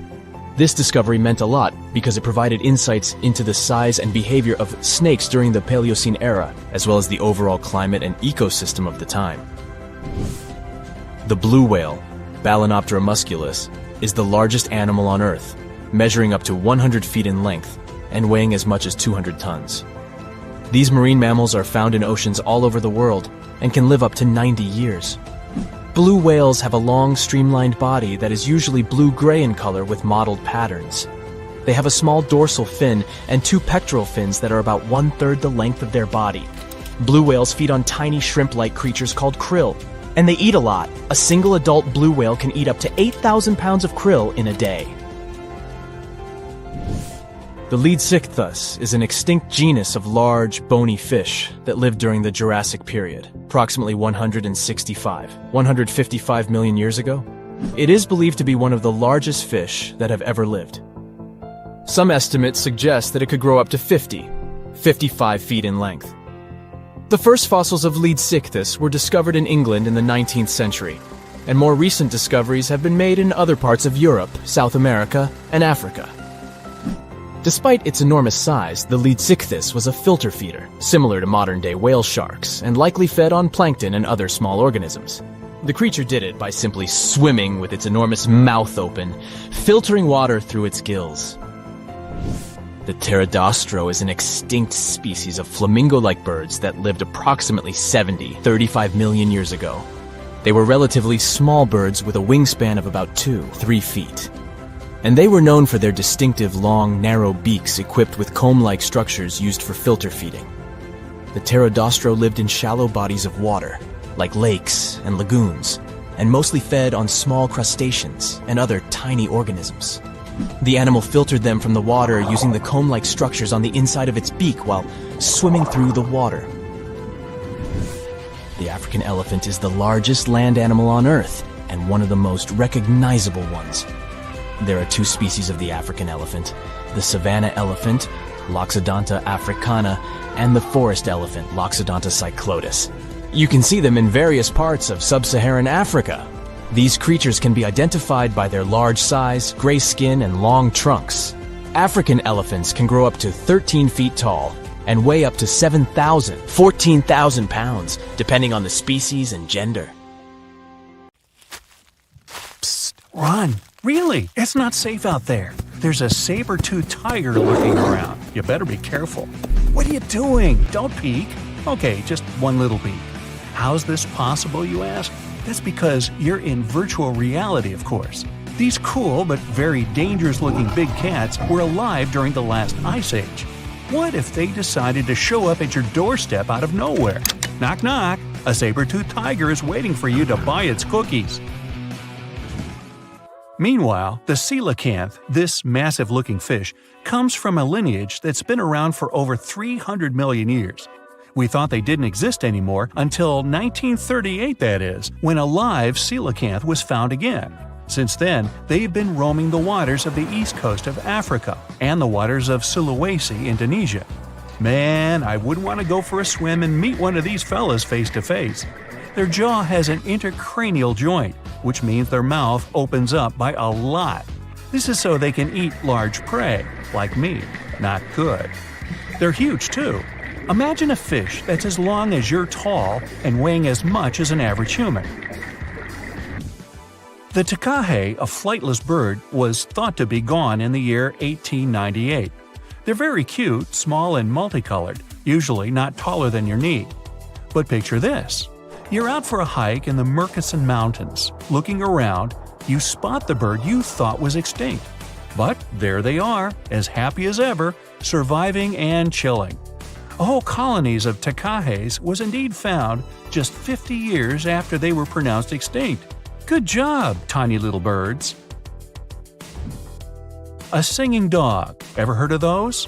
Riley does sing sometimes when he's bored or hungry, but these are real performers. New Guinea singing dogs. They've been only recently discovered again in the wild for the first time in 50 years. Still, they were never completely extinct to begin with. New Guineans made sure they were safe next to them. But in the wild, very rare and hard to catch a sight of. Look, there goes one. The New Guinea singing dogs are called so because of their famous high-pitched singing. They sometimes sing together too, a dog choir of sorts, where they all howl together. I bet they sing better than I do in the shower. Not going far from this area, we have bats, but these ones are sort of different. You see, their ears are enormous. I guess that's why they're called the New Guinea big-eared bats. Clever. The species was found again when one of them was accidentally caught in a bat trap. Until then, I guess they were playing hide-and-seek with us, because up till 1890, they had been thought to be gone. They're still not out of the danger zone because of habitat loss. Imagine you discover a fossil of a species you thought had been extinct for a long time, yet 2 years later, a whole living group of said species is found. Well, this is exactly what happened in 1977 with the Majorcan midwife toad. It's sort of brownish in color with darker brown that makes up its skin spots. Other than that, it's just a small toad with googly eyes. The group of live toads was found close to where the fossil was, on the island of Majorca. There aren't many of them left, about 500 in fact, and as of right now, they're declared vulnerable by the International Union for Conservation of Nature. Now, are you a fan of tortoises? You will be when you take a look at this huge beauty. It's called the Ferdinanda Island Galapagos tortoise. It hasn't been seen since 1906, but on February 17, 2019, we were finally able to look at one of these beautiful creatures. It's probably out there with a few of its mates right now, but they also don't allow themselves to be seen. We only know they exist because there's a few tracks and scents. With yet another frog, we have the horned marsupial frog. They're out and about in Ecuador, in the Chocó forest to be more specific. They're called this way because of their distinctive horns directly on top of their eyes. You know the pouch kangaroos use to carry their offspring? Well, the female horned marsupial frog also has that, except it's on the back, so it acts as sort of a backpack. They develop their embryos there, and when they're ready to come out, they hatch as complete infants, unlike regular frogs where they start out as tadpoles. They're black and covered with loads of white spots all over them. Lost for 30 years, it was discovered back in 2019. Picture them as big bodyguards, water bodyguards to be exact. Oh, that's a very big toad on your screen. Well, for the Arhuaco people, that's exactly what they are, guardians of water. They also have their own name for them, Guna. Sounds like a cheese. When scientists found them yet again, they came across 30 of these little creatures, but initially, they were expecting only one. Well, what a nice surprise. Here's a tiger for you, although it doesn't quite look like your typical tiger. It's called the Tasmanian tiger, and it seemingly disappeared since 1936. But then, out of nowhere, people started seeing them out there in the wild just 5 years ago in 2016. They sort of resemble dogs more than tigers, or a fox maybe. Just take a look at its muzzle. Maybe even a mix of both. Then, a few others started popping up too.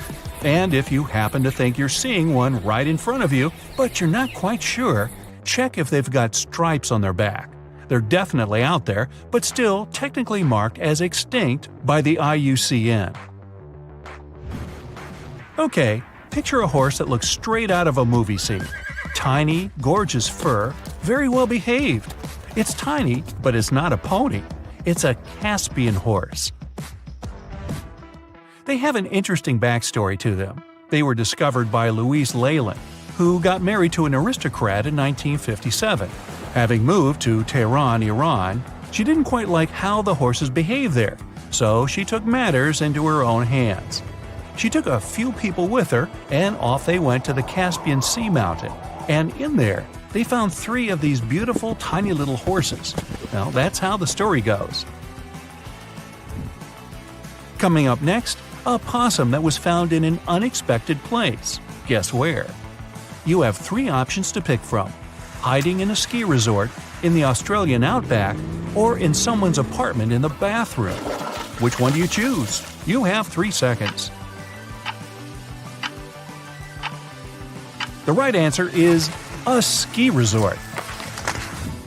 Yes, this possum is called the mountain pygmy possum, and it's originating from Australia. So far, there are 3 different living populations of this tiny possum, but it was believed to be extinct until just 1966.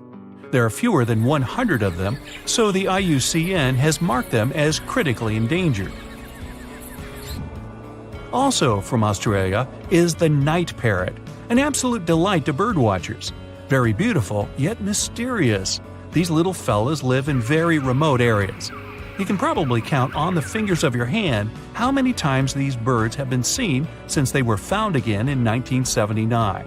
That's how rare they are.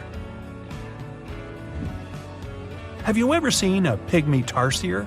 Neither have I. It was only in 2008 that 3 of them were caught. Scientists don't really want to lose track of their movements again, so what they did was gift them with tiny little collars. This way they can live their life as happy as ever and will know they're safe.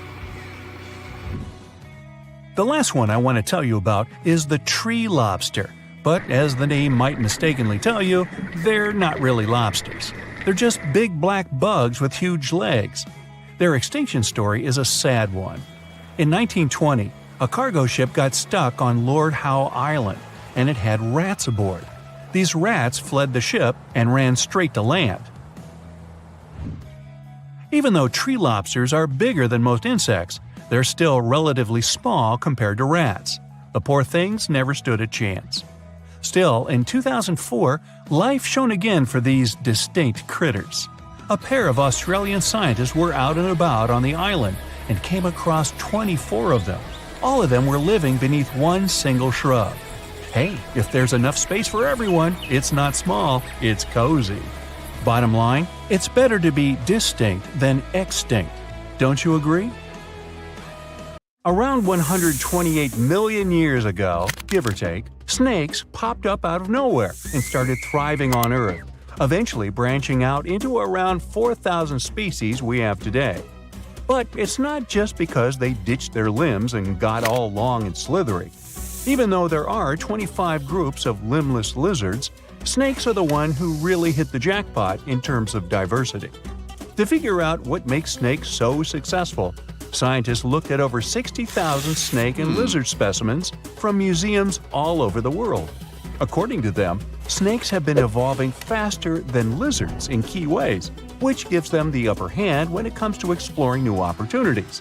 So if you think this is creepy, hey, I'm right there with you. But let's push forward. One major factor of their success is their feeding habits. With their flexible skulls and keen sense of smell, snakes can eat animals way bigger than their heads and track down prey like champs. When dinosaurs got wiped out around 66 million years ago, snakes were ready to adapt to the changing world and fill those empty spots. Now, we're not sure why snakes evolved so quickly, but it's clear that there's something special in the grand scheme of evolution. Just like the sudden explosion of flowering plants, these macroevolutionary singularities have shaped life on our planet in unexpected ways. Now, snakes can be found almost everywhere on Earth, showing off a wide range of traits and habitats. They can be found in deserts, rainforests, grasslands, and even deep oceans. All snakes are predators, munching on different prey, including insects, small vertebrates, other snakes, and sometimes even larger mammals or humans. Ow! However, you won't see any snakes in Ireland. Why? Well, one of the most famous legends about St. Patrick involves him driving these reptiles out of Ireland. Still, experts think snakes never lived in Ireland to begin with, so it's more of a symbolic story than anything else. There are a few more places in the world where snakes don't exist, like Iceland, Greenland, New Zealand, and Antarctica. New Zealand's lack of snakes is especially intriguing, considering its proximity to snake-heavy Australia. The reason for this seems to be the country's ever-changing climate, which makes it difficult for snakes to thrive. Now, even though New Zealand is snake-free, sea snakes occasionally make an appearance in its waters. The yellow-bellied sea snake and the yellow-lipped sea crate are known to visit the island every now and then. So when it comes to what country has the most snakes, Brazil takes the prize. With over 375 species calling it home, Brazil has a mix of harmless and dangerous snakes. The country's vast rainforests provide a perfect habitat for these reptiles, including famous constrictors like the anaconda, the boa constrictor, and the emerald tree boa. Brazil is also home to venomous snakes, such as the fer-de-lance and coral snakes. However, if you fear going to a Rio carnival just because you're terrified of Brazilian snakes, I've got some news for you. Out of 4,000 snake species in the world, only around 600 are venomous, and only about 200 of them can cause harm to humans. So, fatal snake bites are less common than people might think. Chances you stumble upon a bad snake are like 5%. Now, it's hard to say exactly how many individual snakes there are out there, as they tend to, keep to themselves.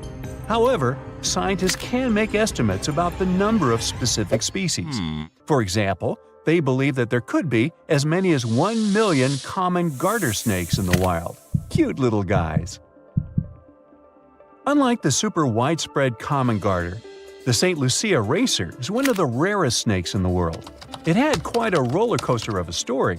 Thought to be extinct, then found again, then lost, and finally rediscovered in 2012. The survivors are spending time together on a teeny island called Maria Major, after being wiped out on the mainland by mongooses and other invasive critters that like to snack on these harmless snakes. Another reason snakes hit an evolutionary jackpot is because they have this cool thing that they're basically solar-powered and depend on outside sources of heat or light. People often say they're cold-blooded, but that's not entirely accurate. Their blood isn't cold. The right word for them is ectothermic, which means their body temperature can change and is controlled by the environment. While mammals and birds can keep their temperature steady, reptiles must soak up the sun or find other ways to warm themselves up.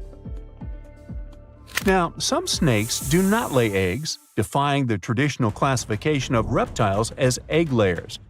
While it may have been taught at school that all reptiles lay eggs, nature has its exceptions.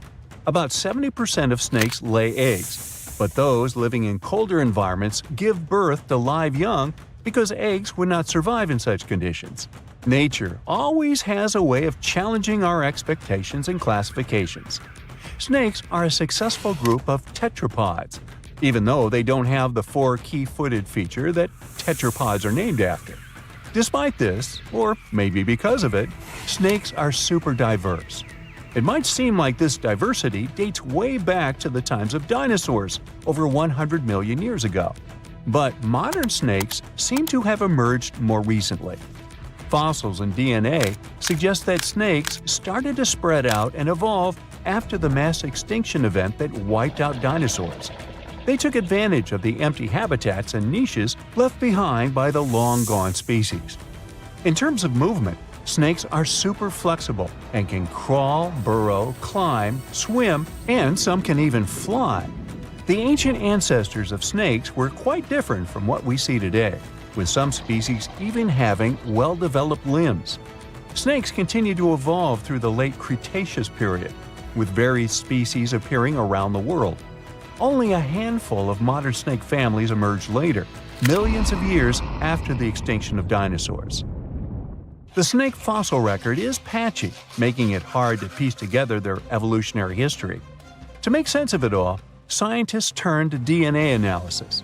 Molecular clock techniques help estimate when various snake lineages split off from each other, suggesting that most of the modern snake diversity is younger than dinosaurs. Only a few snake lineages survived the mass extinction event at the end of the Cretaceous. But these few survivors managed to give rise to the incredible diversity of snakes today. Some snake families persisted for millions of years until they eventually went extinct, while others thrived and diversified in the aftermath of the mass extinction event. This pattern of survival and rapid diversification resembles what we see in the bird and mammal fossil records after the extinction of dinosaurs. The ability to burrow, hunt in the dark, and go long periods without food helped some snakes survive the chaos after the mass extinction. Their flexibility and adaptability allowed them to find shelter and thrive when other species couldn't. Snakes can be some of the scariest animals around. Most snake species are harmless and don't bother humans. Even if they wanted to, most snakes are too small to pose a real threat to people. But there are some big snakes out there that can eat surprising things. The largest animal ever eaten by a snake was a 150-pound hyena devoured by an African rock python. I'll bet that hyena wasn't laughing then, huh? Before that, the biggest meal on record was a 130-pound impala eaten by a rock python. That's impressive. The biggest snakes in the world are constrictors. They tend to suffocate their prey. To eat large prey, the snake itself has to be huge. African rock pythons, green anacondas, reticulated pythons, Burmese pythons, Indian pythons, and amethystine pythons are all contenders for the title of the largest snake in the world. They can grow to incredible lengths and weights. And that's it. I'm done with snakes now. Ew. The legend goes that a dwarf named Fafnir was famous for his strength and courage. Because of his qualities, he was tasked with protecting their kingdom. Dwarves were known to gather a lot of wealth, so a bit of added security was a must. I mean, they lived in a house made from gold and precious gems. But Fafnir also had another special talent. He was able to shapeshift. Tricked by Loki, the Norse spirit of mischief, Fafnir was taken over by his greed and the shine of his father's treasure. He decided he did not want to share any of it, not even with his father or his brothers. He stole it and ran away all by himself to a place he'd be hard to find, the middle of the desert. To protect his wealth, Fafnir transformed into a huge dragon. His new appearance looked like a huge snake, powerful and scary. His magical powers did not end there though. Because the dragon couldn't fly, he also spread poison all around his new home, so no one had a chance to survive if they wanted to take his gold away. Fafnir was soon defeated by a young hero named Sigurd. The legend of Fafnir tries to explain why family is more important than greed. It also shows the many magical powers dragons possess. But the most interesting part is that it's quite a good example of how dragons came to be in our tales. But hey, this is just one of the many stories mentioning dragons. Just switch on your TV or peek into any bookstore, and you'll surely stumble upon dragons somewhere. Variations of dragon-like creatures have been described in stories from all over the world, from Asia to Northern Europe. Most of these creatures are depicted with reptile-like bodies, wings, and claws. And the scariest trait of them all, they can breathe fire out of their mouths. The name of these creatures comes from the Latin word draconum, which translates to huge serpent. But let's take a trip down memory lane to see how it all started. An Asian historian, for example, discovered some fossils back in the 4th century BCE and decided that he'd stumbled upon dragons. It's easy to understand why he got so confused if you look at a fossilized stegosaurus. It was 30 feet long, 14 feet tall, and covered in armored plates and spikes. The Nile crocodile might have gotten mistaken for a dragon too. It still exists today and lives in sub-Saharan Africa. But it may have been more popular in ancient times. When reaching maturity, Nile crocodiles can grow up to 18 feet long. But that's not all. It can even walk with its body off the ground, and some were even pictured standing on their 2 back legs. Goannas are dragon-like lizards that live in Australia. Large as they are, they also have razor-sharp teeth and claws, and are also known to even produce venom. It's easy to see why goannas may be the source for the Australian version of dragons. When humans first discovered whale bones back in the day, we had no idea these animals lived in the sea. Given their size, we surely must have thought they were dangerous. And because we rarely see whales, if we don't go underwater of course, they were poorly understood and easily mistaken for dragons too. Probably the most interesting source of dragon mythology is actually the human brain. In a book called An Instinct for Dragons, there was a theory which claimed that dragons existed in almost all ancient cultures because we had evolved to fear large predators to survive. We aren't the only mammals to do this. Monkeys have an innate fear of snakes and large cats too, for example. When you combine these natural traits with folklore, you get a lot of dragon stories everywhere, adapted to each region. Reptilian beasts with magical powers date back as far as the origins of human civilization itself. I'm talking about ancient Mesopotamia. Humans back then used to believe in all sorts of creatures, but their head spirit was Marduk, the patron of the city of Babylon. If you look at the artwork from back then, Marduk was depicted with a snake-like dragon at his side. It could be either nice or vengeful, depending on what mood it was in. If you want to sign up to become a dragon, the first thing they'll ask you at the interview will be if you can breathe fire, of course. So scientists have tried to look into some ways that could make it real for dragons to breathe out fire without damaging their throats. To do that, they examined the bombardier beetle. This eccentric insect can pack up some really hot substances in its belly. Once the creature gets bothered by something, it shoots out a fiery load of chemicals. In all fairness, it's not really fire, but it does burn, so it's close enough. Going back to dragons, they'd need to have similar glands in their throats to produce the same effect. But where do dragons come from? They didn't just appear out of nowhere, regardless of the source you consult. Some tales, like that of Fafnir, say that even humans can turn into dragons. But the most popular theory is that dragons start out as eggs. Some sources even draft a series of stages a dragon has to go through during its life. Everything starts with hatching. Dragons are said to eat their way out of those shells and break the sides of the egg.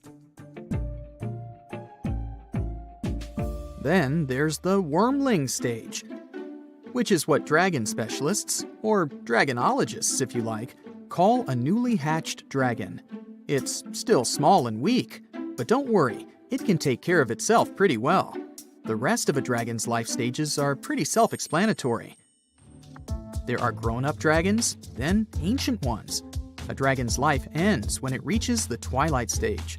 Some sources claim dragons never stopped growing. Others even say they never reach the end of their lives. They just pass on to another type of spiritual existence. Dragons are known to be the symbol of a lot of different things, but that all depends on their origin. In some regions of Asia, they are known to bring luck, power, and wealth. To become a powerful warrior in Britain, you'd need to first defeat a dragon. That's why you often see them on flags. The flag of Wales, for example, has a large red dragon on a green and white background. Western stories aren't as nice to dragons. They are often seen as evil and vengeful. Another myth associated with dragons is that they love gold and precious stones. This greedy side of their temperament seems to date back to ancient Greece, where dragons were tasked with guarding treasures. Some of these guarding dragons were seen in such tales as The Hobbit and in the Harry Potter series.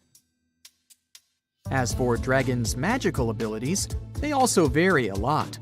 Some were said to have blood with supernatural properties. Some were rumored to be able to speak. Others were famous for their wisdom.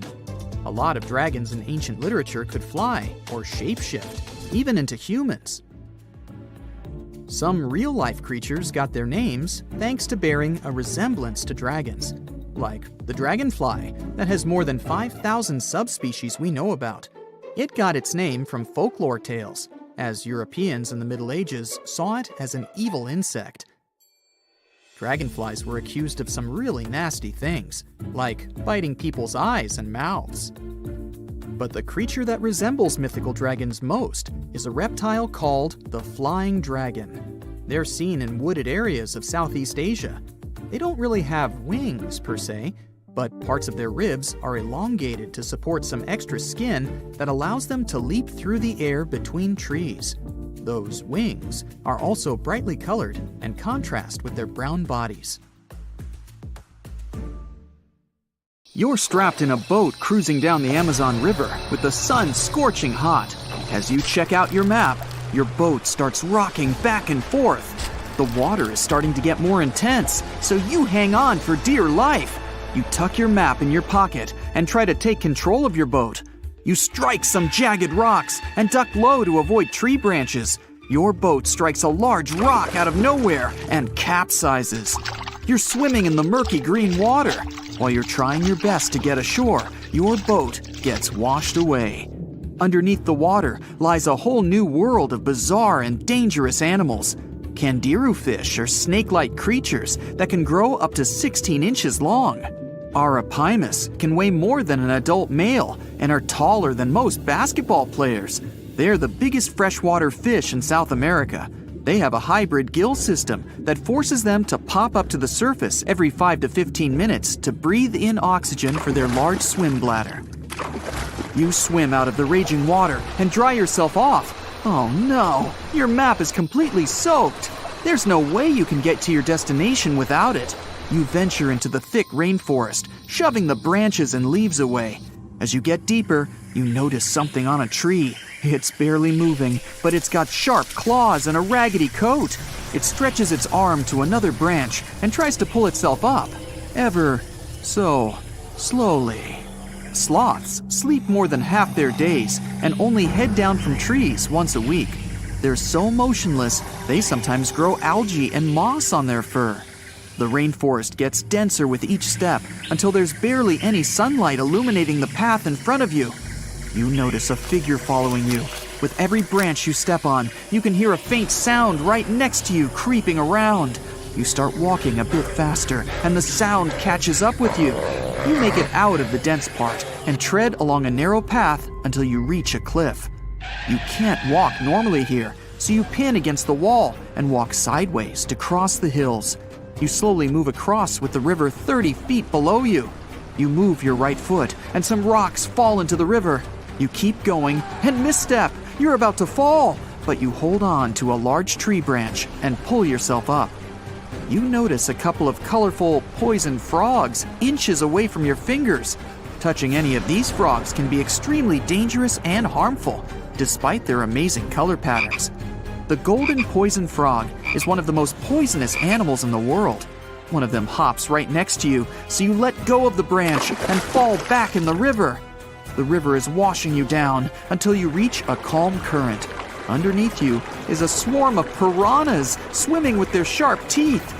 The red color on their skin is unmistakable, so you swim off like an Olympic athlete. Piranhas will eat anything that gets in their way, no matter the size. You grip onto a log and climb up a small rock to catch your breath. There's a huge electric eel underneath the rock. Despite their name, they're more related to catfish than eels. They use their powerful 600 volts of electricity to defend themselves and catch food. You're stuck, unless you're like the common basilisk that can run on the water like a jet ski. These incredible lizards have special webbing on their toes and can run the distance of a basketball court. You hop on a bunch of rocks until you reach the land.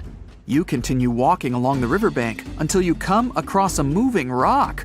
You rub your eyes and see it moving again. It's a dinosaur-looking turtle that resembles a crocodile with armor. The mata is a freshwater turtle that disguises itself with its surroundings to catch prey. Their heads stretch longer than their bodies. You shimmy your way past it and continue. You head back into the rainforest and find a spot to rest. Wait, there are giant ants everywhere.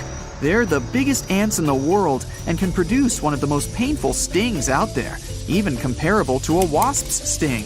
You immediately get up and find another place to rest. As you continue walking along, you notice the same feeling of something following you.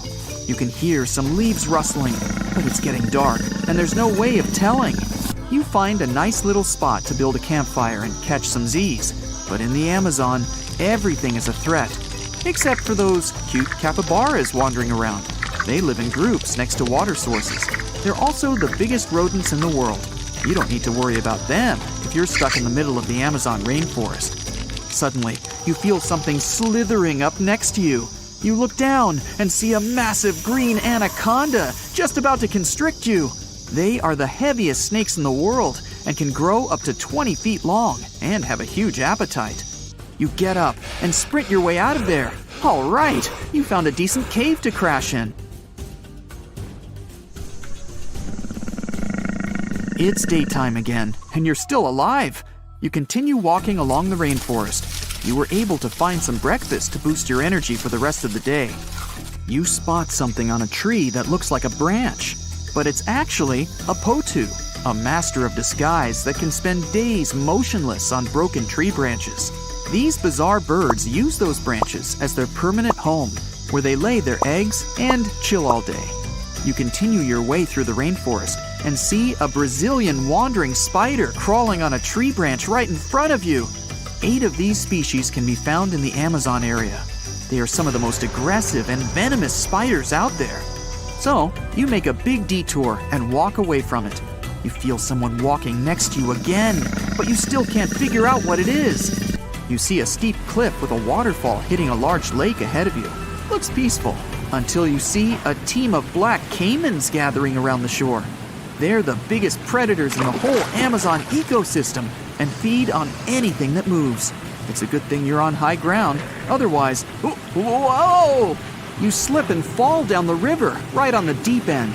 So far, no caimans spotted you. You swim underwater and try to get to the opposite end of where the reptiles are. As you climb out and dry yourself off, you notice some large black spots on you. You try pulling them off, but they've latched on pretty hard. The Amazon giant leech finds its target by tracking movement and shadow. Once they attach themselves to the skin, it's extremely difficult to extract them. The best way to do so is to slide your finger next to its mouth and pull it off slowly. Ugh. You manage to get them off your body and see that the caimans are swimming towards you. You're pinned to the wall with the lake of hungry reptiles approaching. Suddenly, a pink dolphin jumps out of the water and splashes all over them.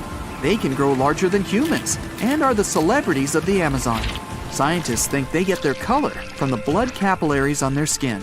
The Amazon even has bull sharks swimming around. These carnivorous giant fish are threatening to humans and can swim in both saltwater and freshwater. These sharks prey on anything within their reach, including other sharks.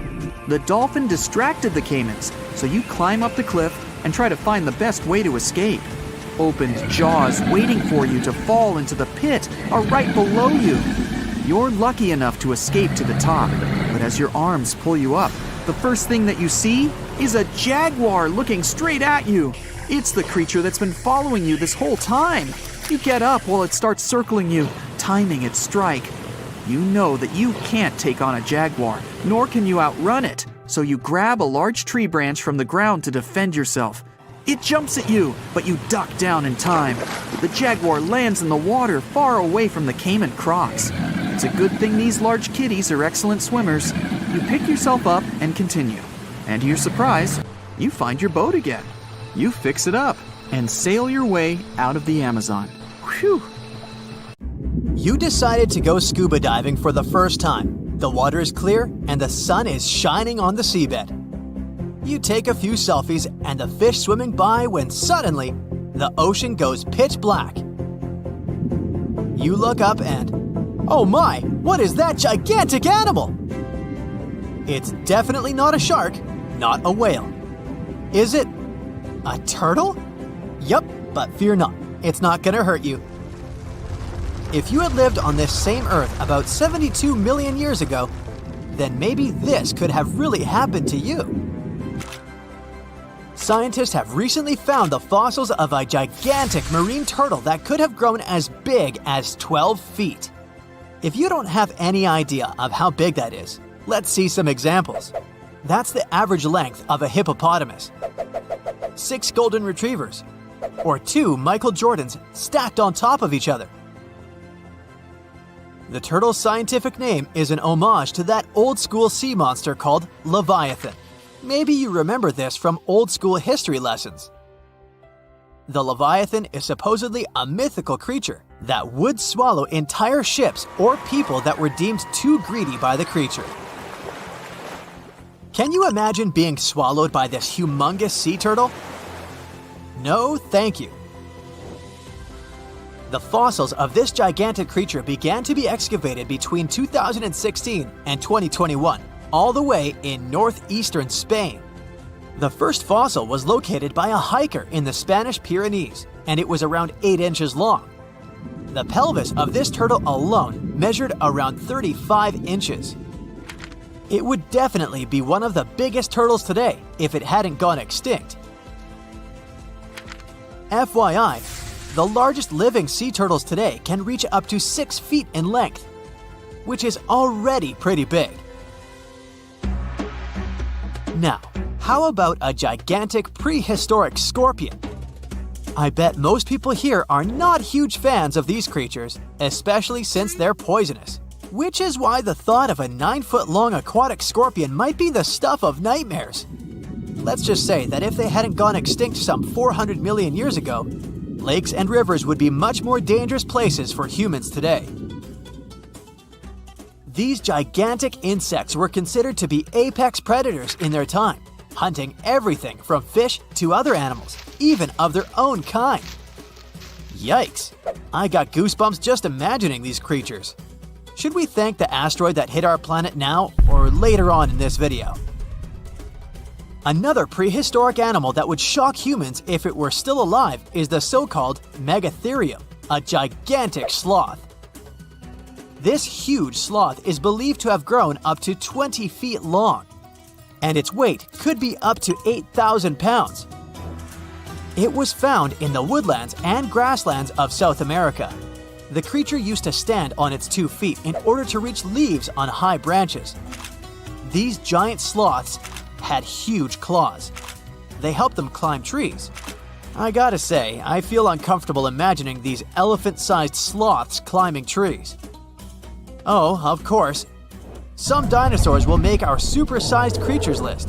But before that, here's a fun fact. Did you know some dinosaurs are still alive today? Scientists have proven that birds are classified as theropod dinosaurs. Such infamous creatures as the T-Rex and Velociraptor belonged to this group. I'm sure you've heard these names even before you watched Jurassic Park. The Velociraptor is that scary dino that breaks into the kitchen. Well, they evolved, gained some feathers, and turned into various species of birds we know today. That means that any bird from chickens to those little blue ones is a direct descendant of dinosaurs. Now, does the name Spinosaurus ring a bell? You can see this huge dinosaur in some museums today. Its fossils, I mean. The Spinosaurus was one of the biggest land predators to walk Earth. Actually, to walk its land and water, since scientists believe that this dino was semi-aquatic. It fed mostly on meat, which means humans would be its natural prey if it lived today. This meat-eating dino lived around 90 to 100 million years ago. It was about 60 feet long, 12 feet high, and weighed up to 22 tons. Its head was around the size of 8 bowling balls and was shaped like a crocodile's face. Basically, the Spinosaurus was a big African elephant with the face of a crocodile. Just kidding. But that would look funny though, wouldn't it? A much more attractive dino was this guy. It's considered to be the largest dinosaur that has ever lived on our planet. What made it so big was its extremely long neck and very long tail. You wouldn't want to stand behind this creature, believe me.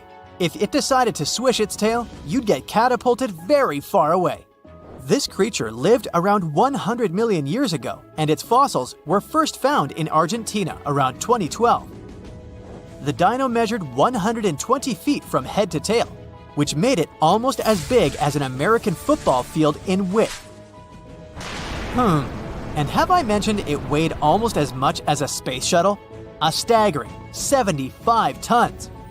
If it had been a carnivore, it would have probably been the greatest predator. But this big guy was a peaceful herbivore that had such a long neck that it could eat leaves from high trees. Cute, right? We must also talk about the Shastasaurus. As the name suggests, this animal is popularly known as the Mount Shasta lizard. Even though it was a marine reptile and probably never set foot on the mountain itself, This dino was usually around 23 feet long, but there was a specific strand of this species that could get as big as 69 feet long, about the size of the great blue whale. This made it the biggest marine reptile to have ever lived. A fun fact about the Shastasaurus is that scientists believe it didn't even have teeth, which means it could only feed on soft-bodied prey, such as squid, for example. The next animal on our list is the blue whale. Believe it or not, the biggest living animal on Earth actually started small.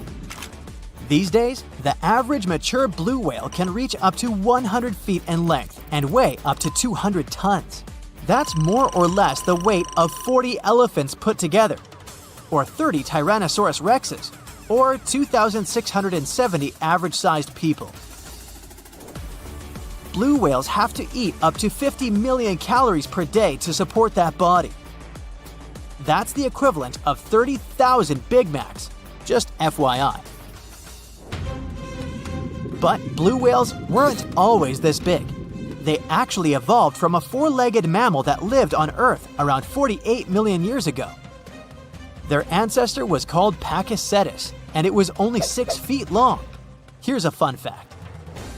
To be able to live in the water as one does today, the blue whale had to go through some intense adaptations. A blue whale can replace up to 80 to 90% of oxygen in its lungs each time it takes a breath. A human replaces only up to 15% for comparison. It allows these animals to dive for up to 1 hour at a time, down to a staggering depth of 330 feet. Elephants were bound to make the list. Elephants are currently the largest land animals on Earth. They can grow to be about 13 feet tall and weigh up to 7 tons. That's pretty small if we compare it to the other animals that once lived on Earth, right? But if we placed a 6-foot-tall human next to an elephant, we'll see it's not at all that small. African elephants are bigger than their close relatives, Asian elephants, and they have a similar lifespan to humans, up to 70 years. Pokemon might have made us collectively wish that salamanders were real-life dragons, although they're not. They can still be pretty cool, though. There's a giant species of salamander that is known to be the largest living amphibian. They can grow to be as long as a regular-sized human, reaching up to 6 feet. I bet that wouldn't be a pleasant underwater encounter. And now for some breaking news. All snakes have suddenly disappeared. If you saw this on the news, what do you think would happen? Well, Voldemort certainly wouldn't be pleased to hear this, and neither would other Slytherin members. Hogwarts would have 3 houses instead of 4. Parseltongue, which is the language of serpents, would become useless. Okay, Potterheads, let's get back to our Muggle world. How would it affect us? Well, let's look at the bright side first. People with ophidiophobia, which is the fear of snakes, would be so relieved. We can all agree that snakes aren't exactly everyone's favorite animal. Some snakes are venomous, and this doesn't help save their reputation. It's often overlooked that these animals usually prefer to retreat when you encounter them. They can become defensive if threatened, but when left alone, they don't want to mess with you. Try telling this to people with a phobia, though. Now they can enjoy outdoor activities, such as mountain climbing, like everyone else. And yet, they would have other worries in the absence of these serpents. The design of the ecosystem works like a clock. Every species has an important role. If one goes down, the others will be affected. Snakes are no exception to this order. They primarily snack on mice or rats. They help to control rodent and other small mammal populations. This is important in terms of preventing the spread of diseases, too. Think about the spread of the plague of medieval times.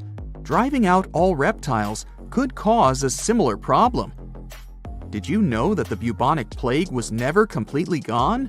It's been spotted in modern times too. For instance, in Madagascar in 2008.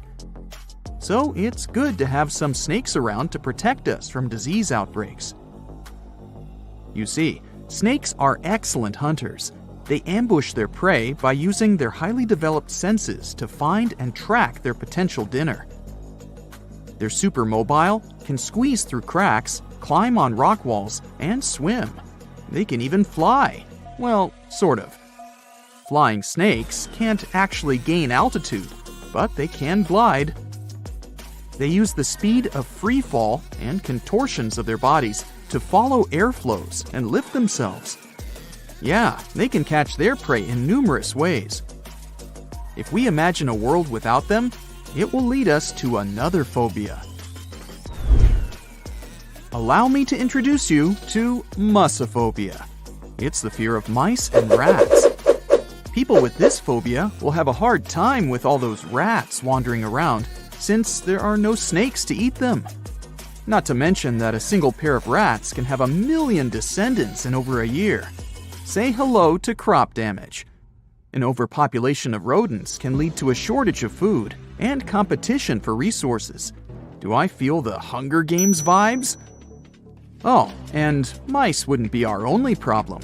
You can add insects to the list too. Again, without snakes, they'll throw a party in the streets. Reptiles also play an important role in the natural environment and food webs as prey. Mongooses, eagles, and hawks would really miss snakes. Eventually, some populations of large mammals would decline, and this could lead to the extinction of some species. Then there's medicine. Scientists and researchers would miss these creatures. Snake venom is the key to the development of certain medicines. For example, some diabetes and heart disease medicines have been derived from snake venom. Patients who need them will get affected too. When we mention snakes and medicine, there's something else that comes to mind. Botox. Is it really snake venom? Nope. Snake venom used in skincare isn't obtained from the animal itself. It turns out that this ingredient is called snake. It's a human-made ingredient designed to mimic the effects of temple viper snake venom. Now let's picture what life would really look like without snakes. I'm starting with day 1. People don't immediately notice the absence of these creatures. So, in the first few days, especially in cities, people would have no clue that all snakes are gone. Workers in zoos could start to panic. You would see some news about snakes missing from zoos. Then people in zoo administrations would go through CCTV footage.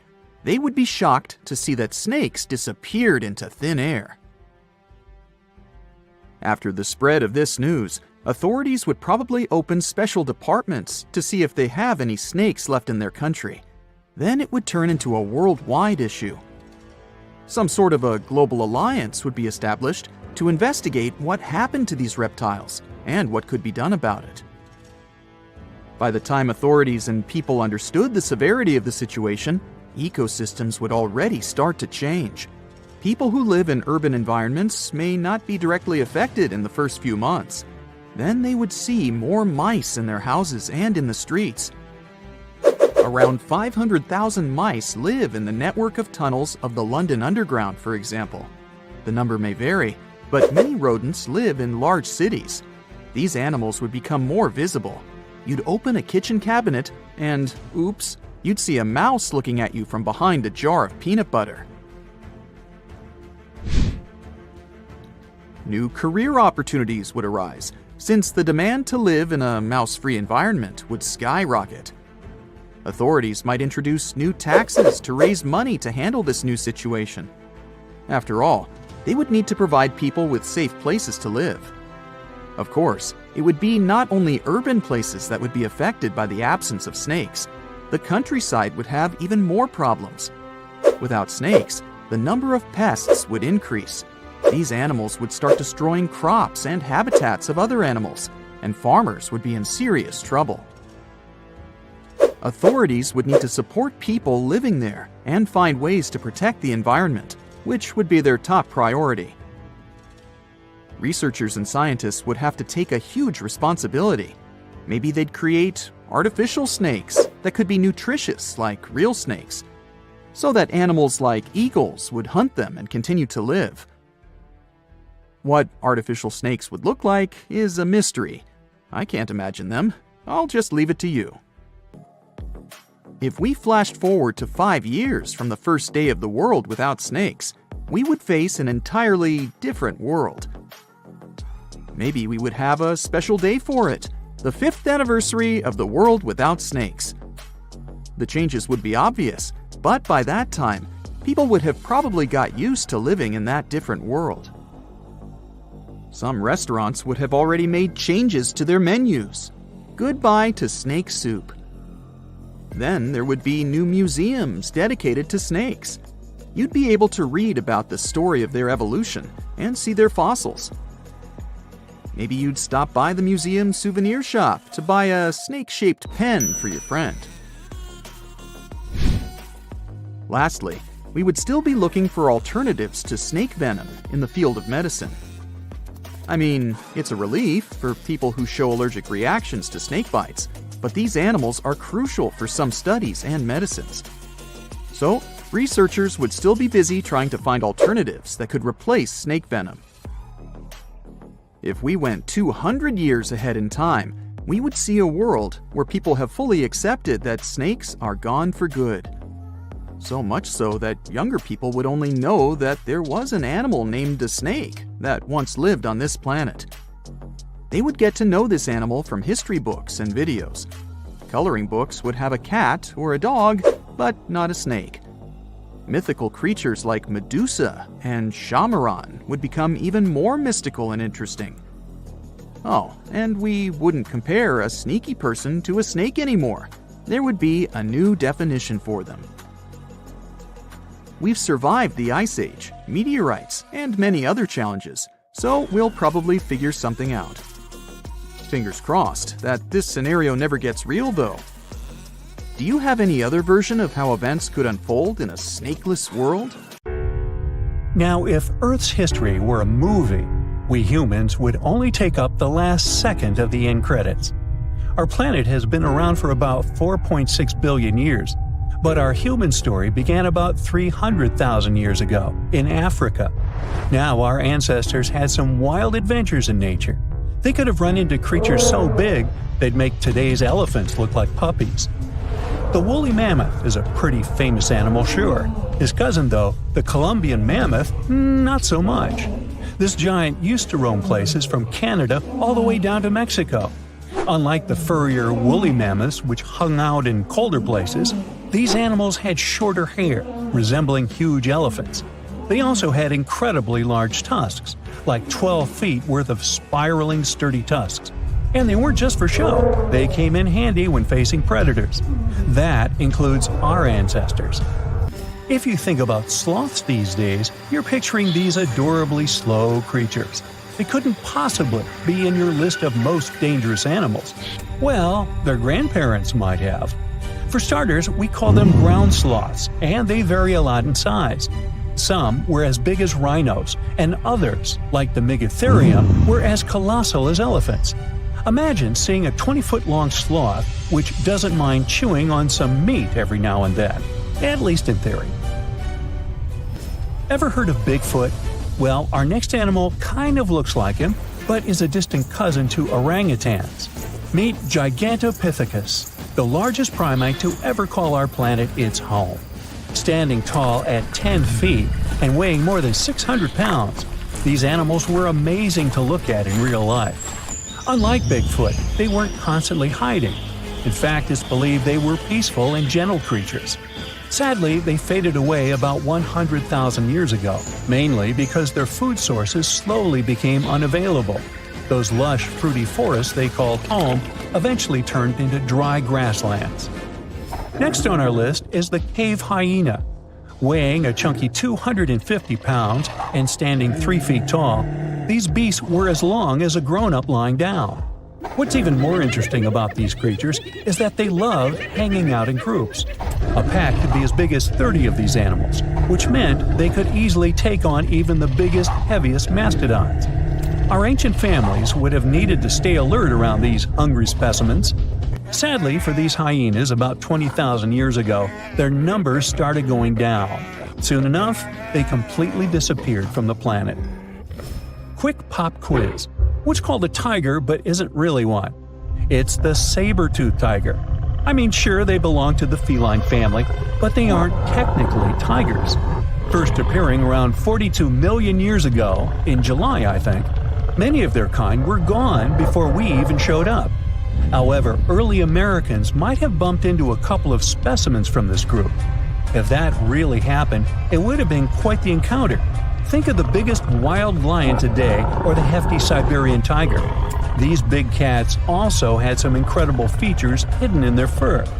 They were good at sneaking around, hiding, and pouncing on mammoths bigger than themselves. Their bite wasn't that strong, but they could open their jaws wide, like twice as much as a lion.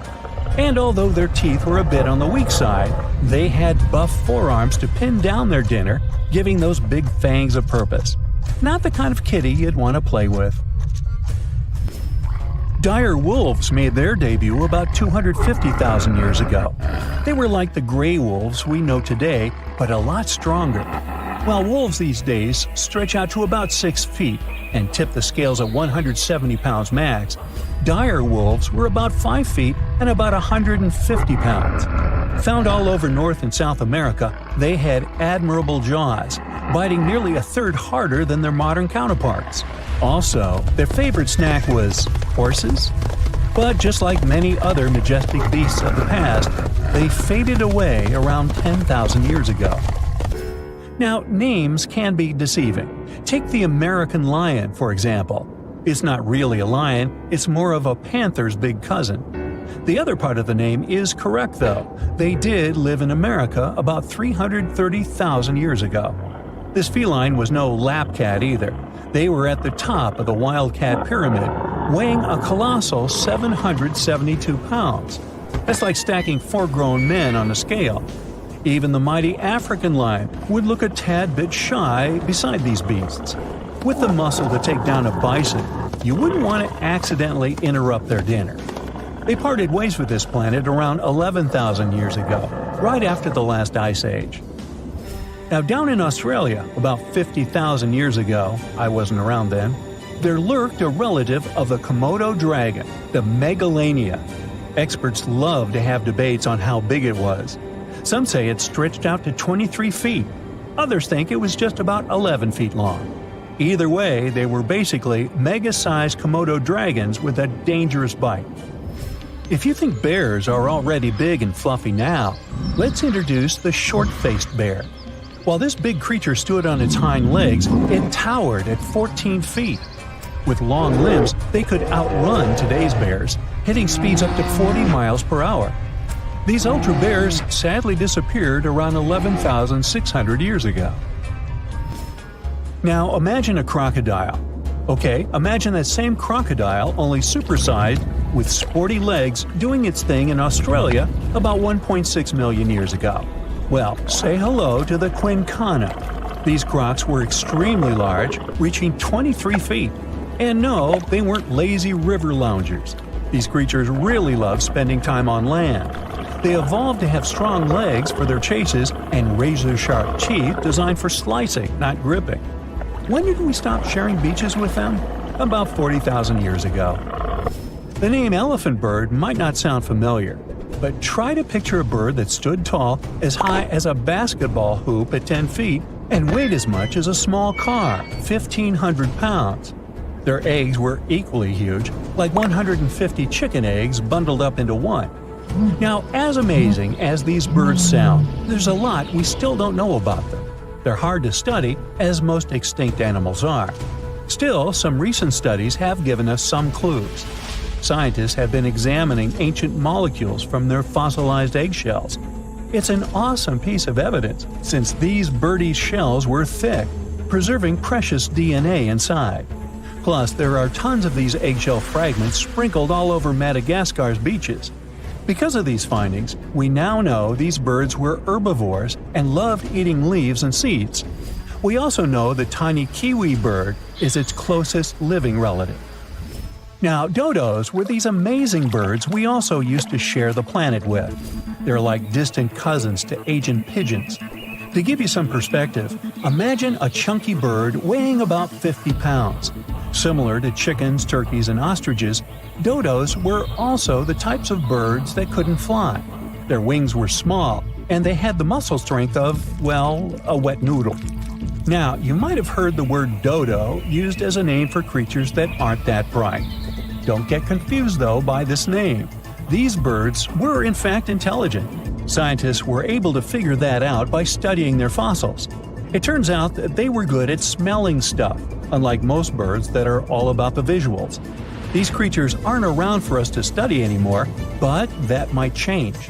One evolutionary biologist is on a mission to fully understand these amazing ancient birds. On that note, she revealed that the dodo's DNA has been completely sequenced. There are even talks about potentially bringing dodos back to life. They would make a nice addition to the lovely beaches of Mauritius, the place they used to call home many, many years ago.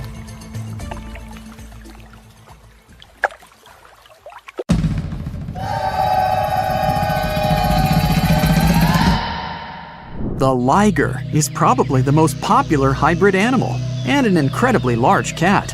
You won't see them in the wild. People most deliberately breed them. Lions and tigers don't even inhabit the same areas.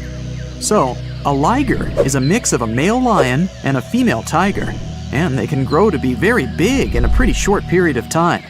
They're actually the biggest cats in the world. Hercules, the largest recorded liger, is a real example of that. 922 pounds and 10.8 feet long.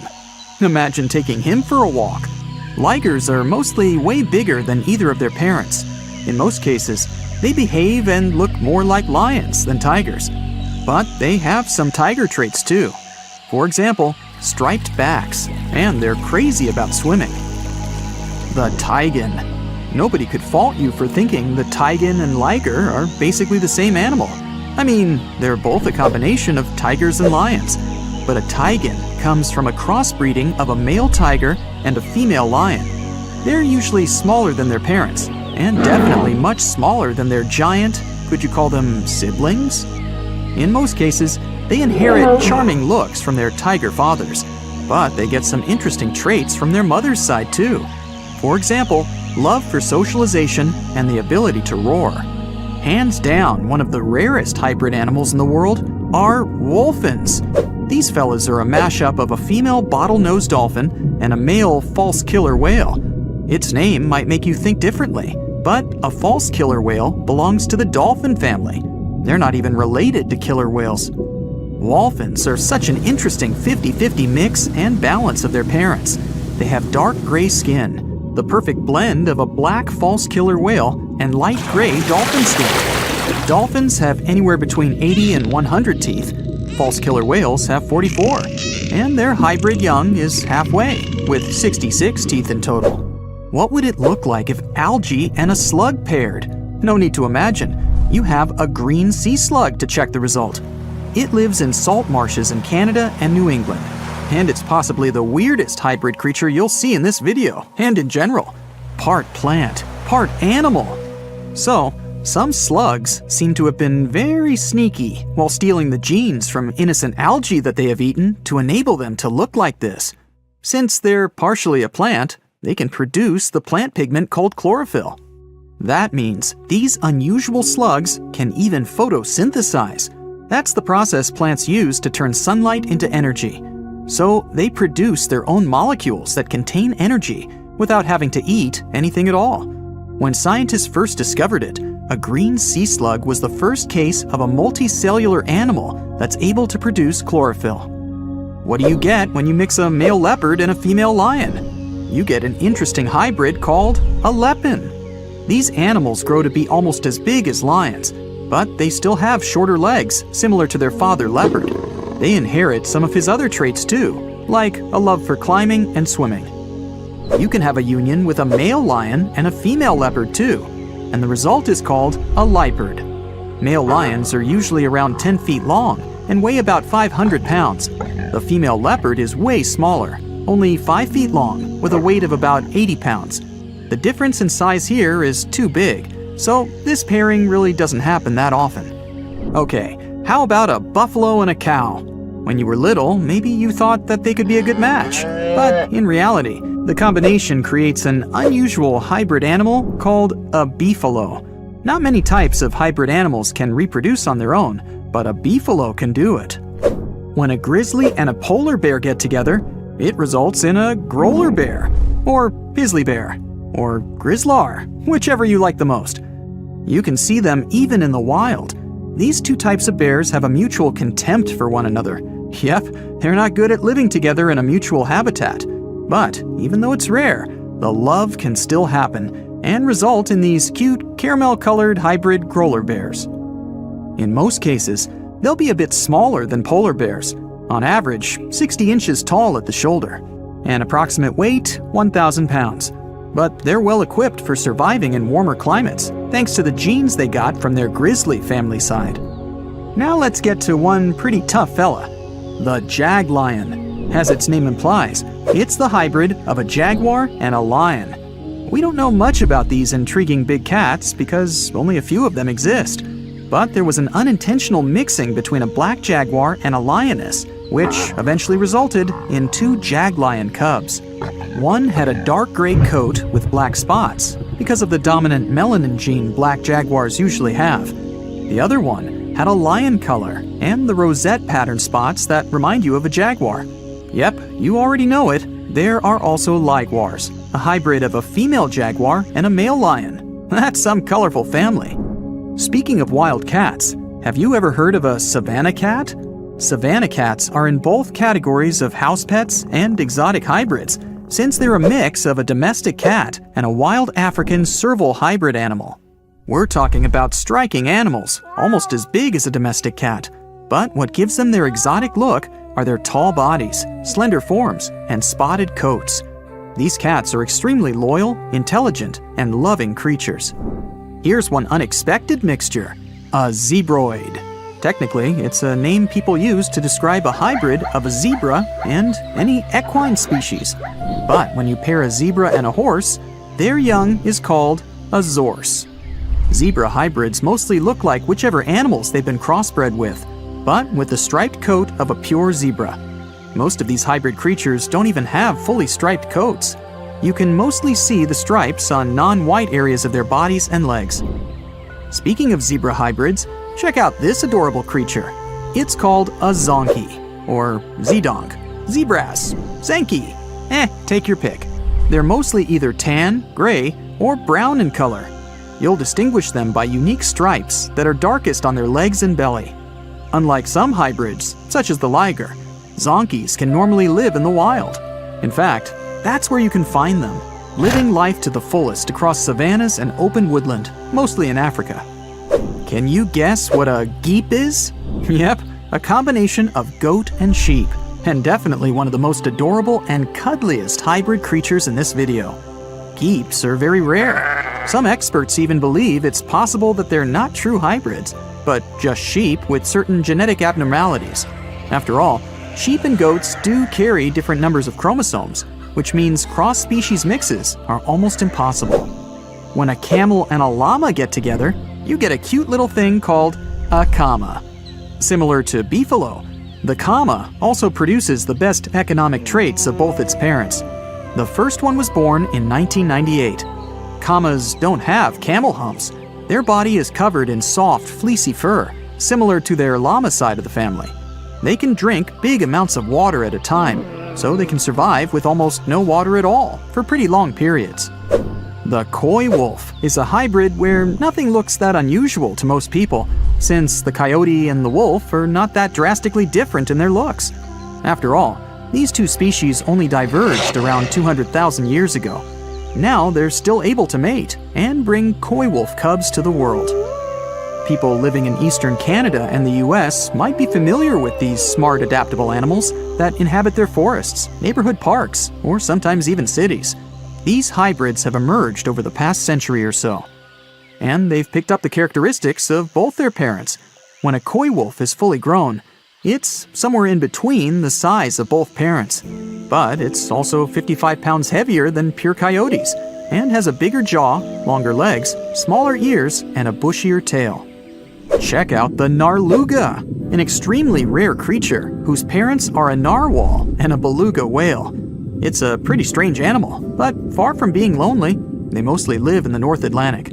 Scientists had suspected their existence for decades. In 1990, they found an unusual-looking whale skull located in an Inuit hunter's tool shed in Greenland. People from that area said that there were other similar-looking animals, and they fit the description of neither a beluga whale nor a narwhal. People said they had gray skin, narwhal-like tails, and beluga-like flippers. Narwhals and beluga whales are similar in size, and they share a family, the Monodontidae family.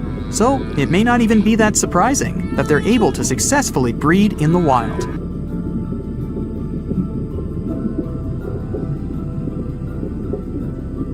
In 1991, somewhere in the lush jungles of central Vietnam, a local logger found a mysterious hole among the foliage and bushes.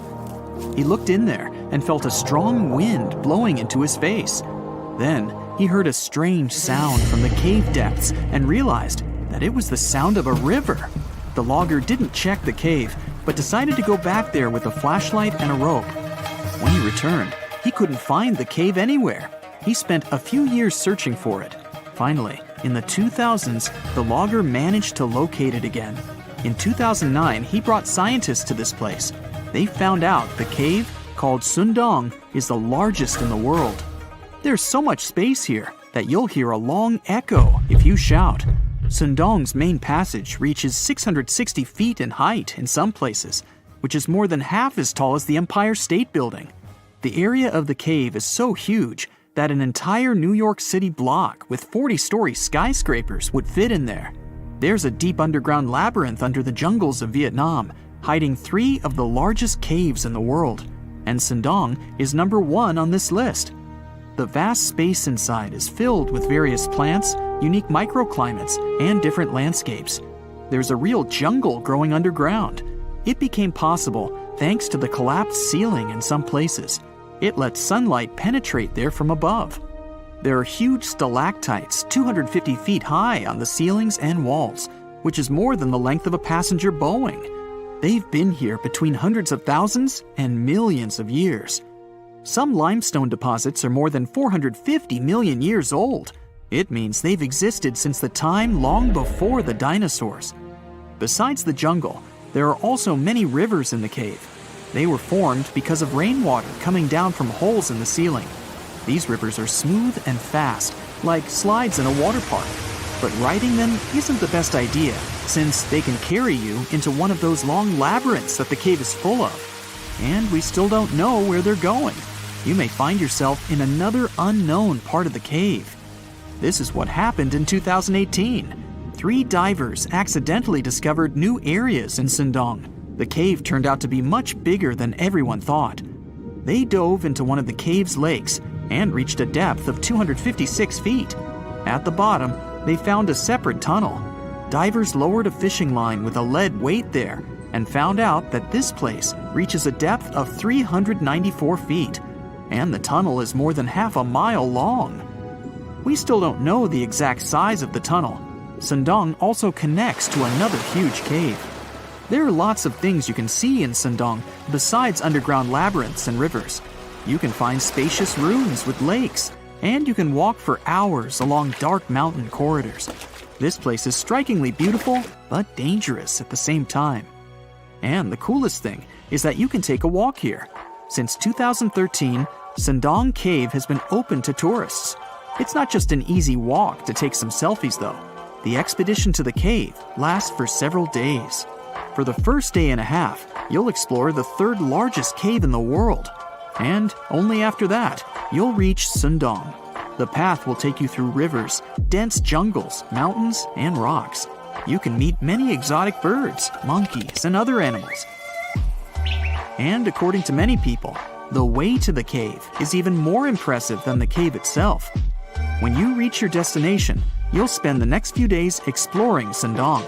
Together with other tourists, professional guides, and porters, you'll be sleeping in tents in different places in the cave every day. you'll see some stunning landscapes and, get ready for this, 400-million-year-old majestic fossils. There are also dark rooms with lakes that are good for swimming. Such adventurous expeditions become more popular every year. People who visited the cave call it the most amazing place they've ever seen. Another amazing cave is located in Indonesia, on the island of Flores. It's quite small, but holds amazing things inside. In 2003, a group of scientists discovered ancient artifacts here, including fossils of primitive tools, such as sharpened stones. Scientists realized that hundreds of thousands of years ago, this place was home to our distant ancestors. Then they found a very unusual female skeleton. That woman was only 3.5 feet tall. This is the height of the waistline of an average adult person. That woman had no problems with her spine or with the development of her bones, though. This and other skeletons found in the cave belong to some unknown human ancestors. Scientists called this species Homo floresiensis, or simply, Hobbit. The woman's weight was about 35 to 79 pounds. Analysis of the skull and bones showed she was about 30 years old. Hobbits probably lived on Earth between 190,000 and 50,000 years ago. There's a chance they met the ancestors of modern humans. The next cave is in Turkey. Imagine that you live in an old house and decide to make some repairs. You throw all the old stuff out of the rooms. The last place to sort out is your basement. You've hardly ever visited it and have no idea what's hidden there. But it's pretty spacious, so you decide to turn it into a room. You tear down the wall and discover the entrance to the cave. This is a tunnel that leads underground. You walk through the cave and see a real underground city. This happened in Turkey in 1963. One of the locals discovered a secret passage to a lost city in his basement. About 20,000 people could live there. There was enough space for livestock and food supplies. It's not just a maze of tunnels. There's a chapel, a school, stables, kitchens, walls, and other signs of civilization. The city was built in the Byzantine era, in the years 780 through 1180. It's not the only one down there and is connected to many underground tunnels and towns that stretch for several miles. Let's finish our journey in the strangest and most frightening cave. We're going to the southeast of Romania, near the Black Sea. Here, on a desolate wide plain, you can find a hole. This is a tunnel leading deep underground. The air inside the cave has high levels of hydrogen sulfide and carbon dioxide. Under normal conditions, the air we breathe contains around 20% oxygen, but it's only 10% here. You won't be able to breathe freely without an oxygen tank. The water and air here are poisoned. Almost no animals are able to live in such conditions, at least the ones we know about. And this cave is filled with 48 species of living organisms, 33 of which are new unknown species. Creeping things that live here can scare you, especially if you're afraid of bugs. Strange white snails and white spiders are crawling along the walls. An unknown species of leeches and transparent shrimp are swimming in the water. White millipedes with huge mustaches are creeping on the ground. Here you can also meet an unknown kind of scorpion with a transparent white body that doesn't look like any other kind of scorpion. Nothing here looks like ordinary animals at all. All creatures in the cave are white or transparent. They don't have eyes, but they have long paws and antennae whiskers that help to navigate in space. Plants can't live here without sunlight and clean air. This means that oxygen isn't produced in this place. So how do these creatures manage to survive? The answer is in the water. The surface of the lake and puddles here is covered with strangely moving foam. This substance is a living organism. It consists of 1 billion bacteria called autotrophs. Ordinary plants absorb carbon dioxide and use photosynthesis to produce oxygen. This cave is filled with carbon dioxide. Autotrophs absorb it and secrete tiny food particles. Bacteria feed on these particles. Larger organisms then feed on those bacteria, and so on.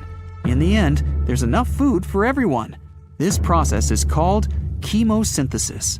It's like photosynthesis, but uses water instead of sunlight in its chemical reactions. In this cave, evolution has created a completely unique biological system, separate from the rest of the world. 47-year-old Kenny Veach told his family he was going hiking for 2 days. His destination? The Mojave Desert. The man wanted to revisit a cave he had discovered during one of his previous hikes. But that was the last time anyone had seen Kenny Veach. A helicopter and over 30 search and rescue teams came back empty. The hiker was nowhere to be found. Was the mysterious M cave behind his disappearance? The oddest thing about Kenny's case is the fact that he was a seasoned hiker. He often went on solo trips to explore deserts in California and Nevada. The man was an ultralight hiker. That meant he brought only the most basic of supplies: water, food, and a tent. That's all. But this was enough for several days of camping in the desert. Kenny would rarely bring a GPS device with him. He didn't even bother to pack a compass or a map. Some would call him reckless, but he managed to get back home every single time. Kenny wasn't shy either. He had a YouTube channel where he regularly posted his adventures. He named his channel Snakebit McGee because he picked up snakes wherever he went. But Kenny also had another habit. He went into every cave he found in the desert. Now, he didn't post many videos. Kenny mostly used YouTube to comment on other people's adventures. In a comment from June 2014, the man revealed that he had discovered a mysterious M-shaped cave. It was located in the Sheep Mountains of North Las Vegas. Kenny's description of the cave is where the weird part of the story begins. He spotted it while hiking and noticed the cave had an interesting entrance. It was shaped like a perfect letter M. Kenny went up to it, but something didn't seem right. He reported that his body started to shake as he approached the cave. The vibrations were so strong near the entrance that Kenny turned back. In his own words, he was scared for his life. It must have really been something if it frightened an experienced trekker. Kenny had an impressive track record. He had been hiking for 20 years. He explored caves other people were too afraid to even enter. Once, he was bitten by a rattlesnake and had to spend a week in the hospital. On his journeys, the man found skulls of all shapes and sizes, as well as old animal traps. Kenny slept on mountain peaks under the stars. One time, he hurt his leg on a mountaintop. He had to walk 20 miles back to his truck.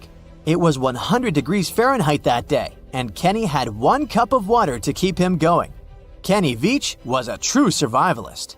But this one cave was a mystery to him. He admitted that he was totally unprepared that day.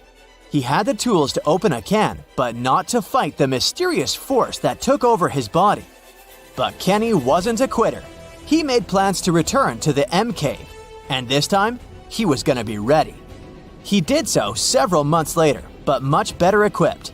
But the trip turned out to be a bust. He recorded a video, but couldn't find the cave. Was that it? Was the brave explorer finally going to quit? Not by a long shot. His followers on social media wanted him to solve the mystery. So he went out into the desert for the 3rd time. He planned a short, overnight trip, but nobody ever saw him again. After 2 days, his family alerted the authorities. They quickly launched a search for the missing man. Now we come to the weird part.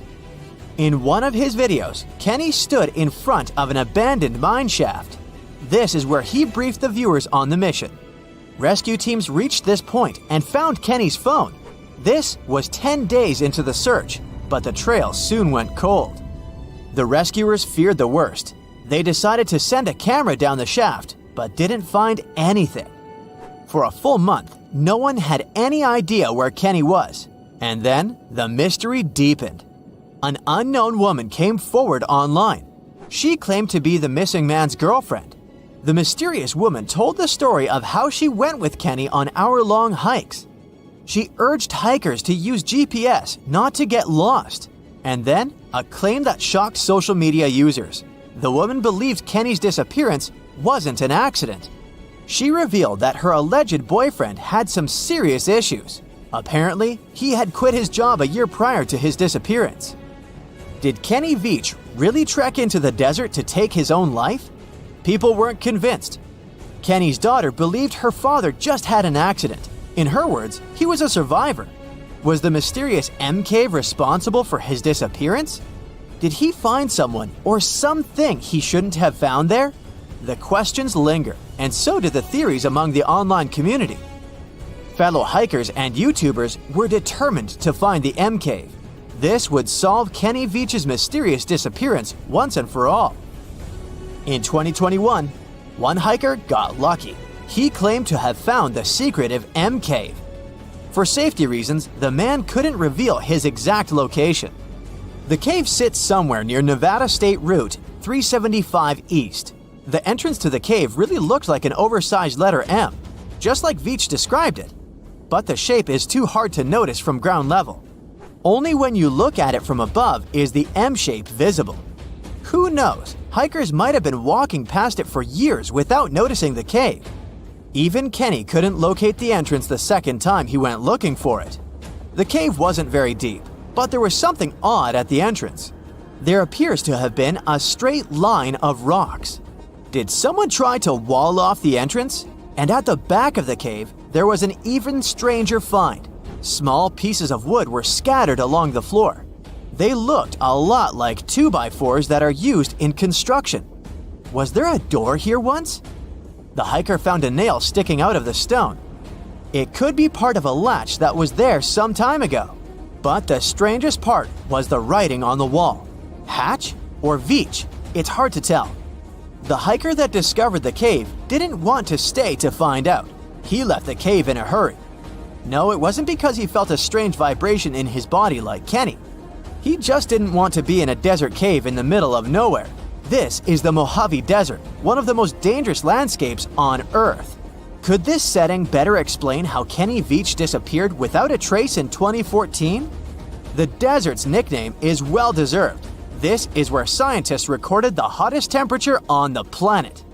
134 degrees Fahrenheit, and the average temperature during summer, just 113 degrees Fahrenheit, no sweat. But you'll also need a blanket. At night, the air temperatures drop well below freezing. Talk about a climate roller coaster. And the list of dangers doesn't end there. The driest and hottest place in the United States is home to dangerous animals.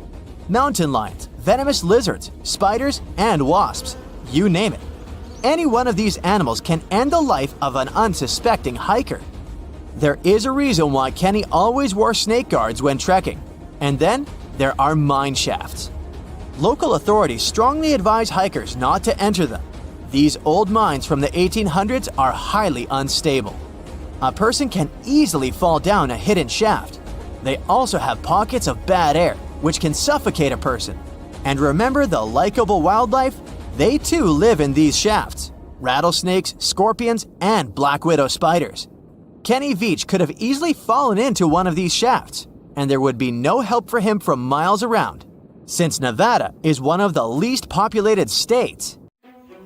Currently, there are approximately 20 billion animals inhabiting our world. If everything were ideal, we would have 5 billion more animals on Earth.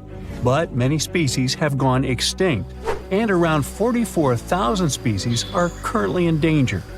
The largest, most recent mass extinction event in history occurred during the Dinosaur era, leading to the eradication of 75% of species on Earth. The Tulachi wallaby is a long-lost relative of today's kangaroo, but they had a hidden superpower, night vision. That's why they were mostly active at night. They were 3 feet tall and fed on grass, fruit leaves, and other plants.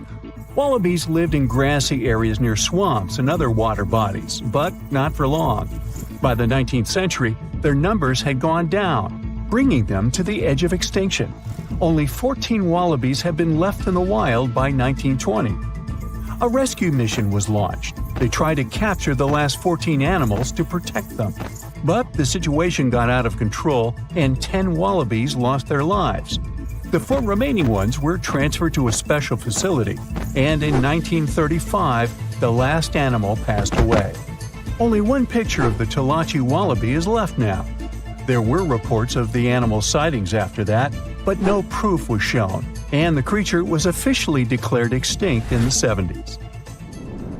Short-faced bears were a unique species that lived in North America, particularly Alaska. It was a massive bear, weighing around 1,500 pounds. When standing on its hind legs, it was around 12 feet tall, a whole foot taller than today's biggest beast in this family, the polar bear. This animal was different from today's bears because almost all of them are omnivores, except for polar bears. But this monster was solely carnivorous, which was the reason for their extinction. During the end of the Ice Age, many herbivores were gone, and those bears did not have enough food to survive. They were the Usain Bolt of the bear world, the fastest Bruins to have ever lived, reaching a top speed of 40 miles per hour, which is 5 miles faster than grizzlies. There are around 400 million pigeons in the world now. Some time ago, in America, a species of birds called passenger pigeons were abundant throughout the country, especially in the eastern forests. There were more than 1 billion of them, but they went from 1 billion to 0 in a few years. They had small heads and necks, but long tails and wings and strong breast muscles that allowed them to fly super long distances.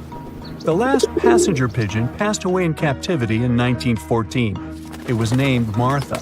With that, the ecosystem in the U.S. has never seen this bird again. Now, elks are enormous animals, but they look tiny when you compare them to long-gone Irish elks. That elk was around 7 feet tall at the shoulder with a humongous antler of 12 feet. Today, elk are only 4.5 feet tall at the shoulder and have around 4-foot-long antlers. Despite its name, this elk was found all over the world, from Asia to Europe. It got its name because, in Ireland near Dublin, researchers found a perfectly preserved specimen. Since then, it's been called the Irish elk. The last one passed away in Ireland. The main reason for their disappearance was their inability to adapt to changes. When the Ice Age ended, the elk could not survive and became extinct. Now, somewhere deep in the forests of Costa Rica lives the interesting-looking golden toad. It was discovered in 1966 in one particular spot where all toads would gather to mate. In 1967, a large population of this golden nugget was noted in that same spot. But the following year, only 10 to 11 toads were seen, and the year after that, in 1968, only one lonely male toad showed up at the spot. For years, there were searches for golden toads. In 2004, the toads were officially declared extinct. Humans were not responsible this time. The drought in the area in the 80s had a significant impact on the toads. Still, the last straw was the arrival of a new fungal species that caused the animal's skin to thicken, eventually leading to the toad passing away. This chytrid fungus is responsible for the extinction of more than 90 frog and amphibian species, becoming one of the biggest threats to their lives. Now, Canada is a very cold country, no surprise there, and nobody would expect tropical birds like parrots to live there. However, there was a parrot species that lived in America and some parts of Canada. I'm talking about the Carolina parakeet. Those were truly beautiful birds with orange-yellowish heads and green bodies. Their favorite rest spots were big trees alongside rivers. This parrot's favorite food was cockleburr seeds, which are poisonous to us, but the bird had no problem eating them. Also, they used the dangerous cockleburrs as a defense mechanism. After they ingested loads of them, their meat became poisonous, and predators do not enjoy eating toxic birds. Carolina parakeets were abundant, there were millions of them. But since the Ice Age, their numbers had been gradually going down because of natural reasons, mainly temperature. By 1935, no such parakeets were left in the wild. Today's African lion had a much more prominent and notorious cousin, the Barbary lion. Those cats were mentioned in many famous old books. They were described as mean, terrifying beasts. It's believed that they were the largest lion species ever. Those big cats weighed around 600 pounds and were 9 feet from the head to tail. Unfortunately, this lion was declared extinct in the 90s due to many factors. Today, we only have one photo of this animal taken from a plane. Paradise parrots were native to Australia. They were genuinely amazing birds with captivating colors. What was unique about them was their nesting habits. They only nested in termite mounds. This parrot was always on the edge of extinction, and the reason for that is still unknown. Mice, rats, and other animals also hunted them, and it added fuel to the fire. The last bird was spotted in the year 1972. Since then, paradise parrots have only been seen in museums. The Gulf of Mexico was once home to Caribbean monk seals. This species of seals enjoyed spending time in the warm subtropical climate of the Caribbean. Most of the time, they were found near reefs and islands, foraging for food. Like most of us, they also loved sandy beaches and were usually seen in groups of 100 seals, resting before the next adventure. In the year 1886, monk seals were declared extinct. You can still see this animal in 2 museums. Both are located in the UK. As we all know, zebras have black and white stripes. But once, a zebra species had only half the body covered with brown and white stripes. The rest was just brown, and the belly was white. It was called the quagga.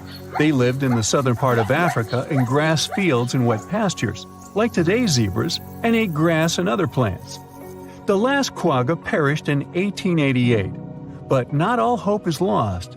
Today, extensive research is being done to bring this animal back into the wild. Australia is home to many outlandish animals, but the craziest ones are probably gastric brooding frogs. This species is not like your ordinary frog that lays eggs. They hatch their young inside their stomach and give birth by vomiting around 25 fully formed young frogs. Sometimes their stomach becomes so bloated that they have to breathe through their skin. 2 species of this frog were discovered in the northern and southern parts of Australia in the 1970s by Mike Taylor. A decade after their discovery, both species are gone. The main reason for their extinction is the chytrid fungus. Luckily for them, they're also part of a de-extinction program that's putting serious efforts into bringing them back into the wild. Your heart is racing. You're running for your life from one of the biggest creatures you've ever seen. A giant reptile on 2 legs, sprinting right behind you. You hear the sound of a raging river next to you, but decide not to jump in. Thick leaves and bushes keep blocking your path, and you keep getting stuck in the mud. Everything around you is out to get you, and there's nowhere to hide. You spot a hollowed-out tree trunk and crawl inside. Whatever's out there is getting closer and closer. You hear deep guttural breathing and huge stomping. It's getting closer. You see a large tail from a crack in the tree trunk, swinging and knocking down bushes and small trees. Whatever it is, it's sniffing you out like those dogs at the airport. And right next to your face are giant bugs the size of a house cat. Perfect. You've always been scared to even look at crawly little things, but this one's so close and so big, you can actually see its facial features. It's looking at you like you're the alien. You want to scream, but can't. Then, out of the darkness, more bugs. They're curious things, flicking their antennas all over your body. Okay, this is too much. A bug is one thing, but now a giant centipede thing is crawling your way. Its fangs are the size of your thumb. You dart out of the tree trunk and come face to face with a giant monster. It stops and stares at you, knowing you have no place to go. Claws and teeth the size of bowling pins. That's enough to keep you up at night. It's getting ready to charge right at you. Welcome to the most dangerous period and area in history for a human, the mid-Cretaceous Sahara. This place was thriving around 100 million years ago in what would now be North Africa. Back then, the continents were all arranged differently, and the weather was wild. Extreme storms were pretty common, and temperatures would rise and fall like a Mexican wave at a soccer stadium. Then, sea levels started to rise. Water flooded the Kem region, an area between modern-day Algeria and Morocco. Over the next millions of years, asteroids, volcanic eruptions, and other natural disasters wiped out everything else. Bye-bye, dinosaurs. Thanks for playing. You probably think of the Sahara as one of the most inhospitable places on Earth, but back when it had trees and rivers, it was even more dangerous. The famous River of Giants was a huge river system that stretched from modern-day Egypt all the way to Morocco. The land was flat and not much vegetation grew there, but it was enough for life to exist. Frightening, scary life. That creature you're staring at, it's a giant, scary-looking theropod, and it's out to get you.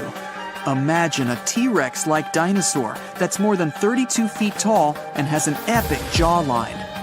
Scary stuff. They were the top dogs in the food chain back then. And that's why this place and period in history was so unique. The entire area had an incredible imbalance between hungry dinos and poor little dino snacks. There wasn't enough food to go around. Scientists were never able to find much evidence of herbivores.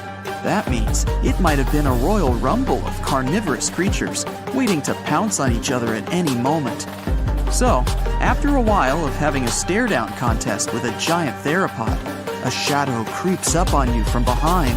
You're too scared to turn around, but the growling is louder than anything you've ever heard. It shakes you to the core. You turn around and see a Spinosaurus, and that's about all you can see. You know how they always show the T-Rex as the king of the dinosaurs? Well, this one would be, what, the emperor? It stands about 50 feet tall and has a sail of scales on its back, the size of a regular human. Then add in a crocodile-style snout with razor-sharp teeth and some short, powerful legs. Its diet mainly consists of river fish, but it's looking at you like you're a delicious fish taco. The two alphas are now in a standoff, with you stuck in the middle. But before you close your eyes and get ready to be eaten, they begin fighting each other, knocking down trees. You tiptoe your way out of there and run. The further you go, the better, right? Wrong. Not here, because everywhere you go, there's going to be something dangerous. During this period, there was danger in the sky, in the water, and on land. There were small mammals scurrying around here and there, but they mostly stayed in the shadows to avoid danger. After 5 minutes of running as fast as humanly possible, you make it out of the forest and onto an open plain. Bad move. Now there's nowhere to hide. Suddenly, you hear another shriek. You look behind you. Nothing. It's just short grass everywhere. Then you tilt your head up to the sky and see what looks like a giant bird. Only these are technically flying crocodiles. There were plenty of huge pterosaurs that ruled the skies. Alanqua saharica was a flying reptile that may have eaten fish in the river. Those fish must have been tasty. It had a huge wingspan and long, slender jaws. Oh, and it was the size of a small bus. This one found you and is racing down to catch you. You run for your life, again. And this time, there's no place to hide. Suddenly, you feel talons grasping onto you and you're lifted off the ground. You soar up. If you weren't scared out of your mind, you might have noticed how beautiful the giant river channels below you are. The Alanqua maneuvers like a fighter jet, headed for the mountains, dodging all obstacles. You see a large nest with some mini beasts in it. They're hungry and as large as you. Not a great combination. You try to break free, but it's impossible. The creature drops you in the middle of the nest and flies off. You try to cover yourself, but the little ones keep pecking away. It's only a matter of time before it's too late. You look down below you and see the river. You can't tell how deep it is, but it's got a really strong current. You're out of options. You dive into the raging river and get dragged along with the current. Safe for now-ish. Imagine it's 2021. You're walking along one of the hottest and driest places on Earth, the middle of the Sahara Desert, only to find fossils of oversized fish. They ranged from bite size to bus size. Even freshwater sharks lived there. These weren't your average little fishies. Judging by their teeth, those guys meant business. You might even find a giant sea turtle swimming around. Okay, back to your wacky adventure. Luckily, you wash up on a safe sandy part of the river where you're able to relax. You drink some river water and try to find a safe place to make camp. Every noise you hear makes you jump. You sit down and try to enjoy the calmness of ancient Earth. Just when you feel you can finally catch your breath, you see a Spinosaurus walking along the river on the prowl. You run off and hide under a bush. It passes you by. You're safe. Or not. It turns, shakes the bushes and sees you. Just then, a large boom scares it away. It's the sound of you jolting awake. You turn on the light and see your cat staring at you. Those dinosaurs seem so real, probably because of that documentary you were watching right before bed. The entire mid-Cretaceous ecosystem depended on rivers for daily life. Just like all ancient civilizations, rivers were essential for the creatures of the time. And very recently, scientists discovered a new species of snakes that went extinct back then, with no known descendants. To understand these ancient ecosystems, it's important to know a lot about fossils. You might find two different fossils side by side, but those animals might have lived millions of years apart. How heavy is the largest living snake? How can a snake eat a whale? Get ready, I'm about to answer these questions. Before the last ice age, giant mammals like mammoths ruled the world. The modern animal kingdom we're familiar with was shaped around 55 million years ago. I mean, there were still 1,000-pound bear dogs living from Asia to America. But modern whales, for instance, began to appear later. I'm saying modern whales because, surprise, surprise, whales weren't always fully aquatic. The ancestors of the ocean's biggest animals once walked on dry land. They had 4 legs and lived on the coast. Now, I want to introduce you to a snake that used to eat these whales, the Paleophis, a genus of a marine snake. Scientists say it's hard to understand how big the Paleophis was due to its fragmentary fossil record. They assumed that it could have reached up to 40 feet long. Its fossils were found in different parts of the world, from England to Morocco and Virginia, USA. The Paleophis is extinct now, and sea snakes today are only about a quarter of the size this majestic creature used to be. So no need to worry about this underwater monster. But there once was an even bigger snake, the Titan boa. It was around 50 feet long and most likely weighed over a ton. It used to live in what is now known as northeastern Colombia, around 60 to 58 million years ago. Scientists say that it mostly fed on fish. Another giant animal that lived in the past was the black Gigantopithecus. These primates aren't related to gorillas. They lived in the area of modern China. Some people believe that they're still alive, but so far, no one has laid eyes on them. Some people even go further and say that the stories of Bigfoot or Yeti are based on these animals. This rodent became extinct about 2 million years ago. Its main habitat was South America, more specifically, Uruguay. What's astonishing about this species is that it was the largest rodent ever known. It was bigger than a bull. Scientists believe that it weighed up to 1,000 pounds. A distant relative of this rodent is still alive today. It's called the pacarana. It's a rare animal that lives in South America. It weighs up to 33 pounds and measures up to 31 inches, not including its cute and fluffy tail. The Arthropleura was an insect that lived in prehistoric times. Imagine a giant millipede measuring up to 8 feet in length. Here you go. It was one of the largest land animals of its era, about 315 million years ago. The Arthropleura's shell was covered with tough plates. These plates were there to protect the creature from damage. Most of the time, it burrowed into the ground to avoid becoming some other animal's dinner. Meet the megalodon.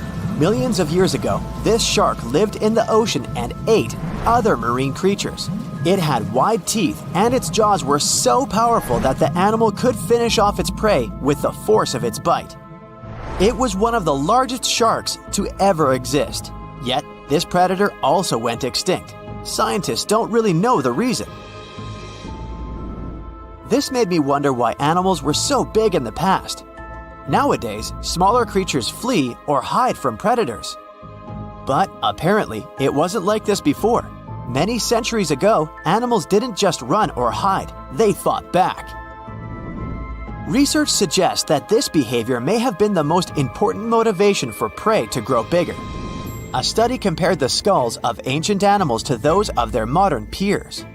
The skulls of predatory animals have become shorter and narrower, while the skulls of the animals they hunted have become longer and broader. This means that predators learned to become experts in hunting, while prey worked on developing their defense skills.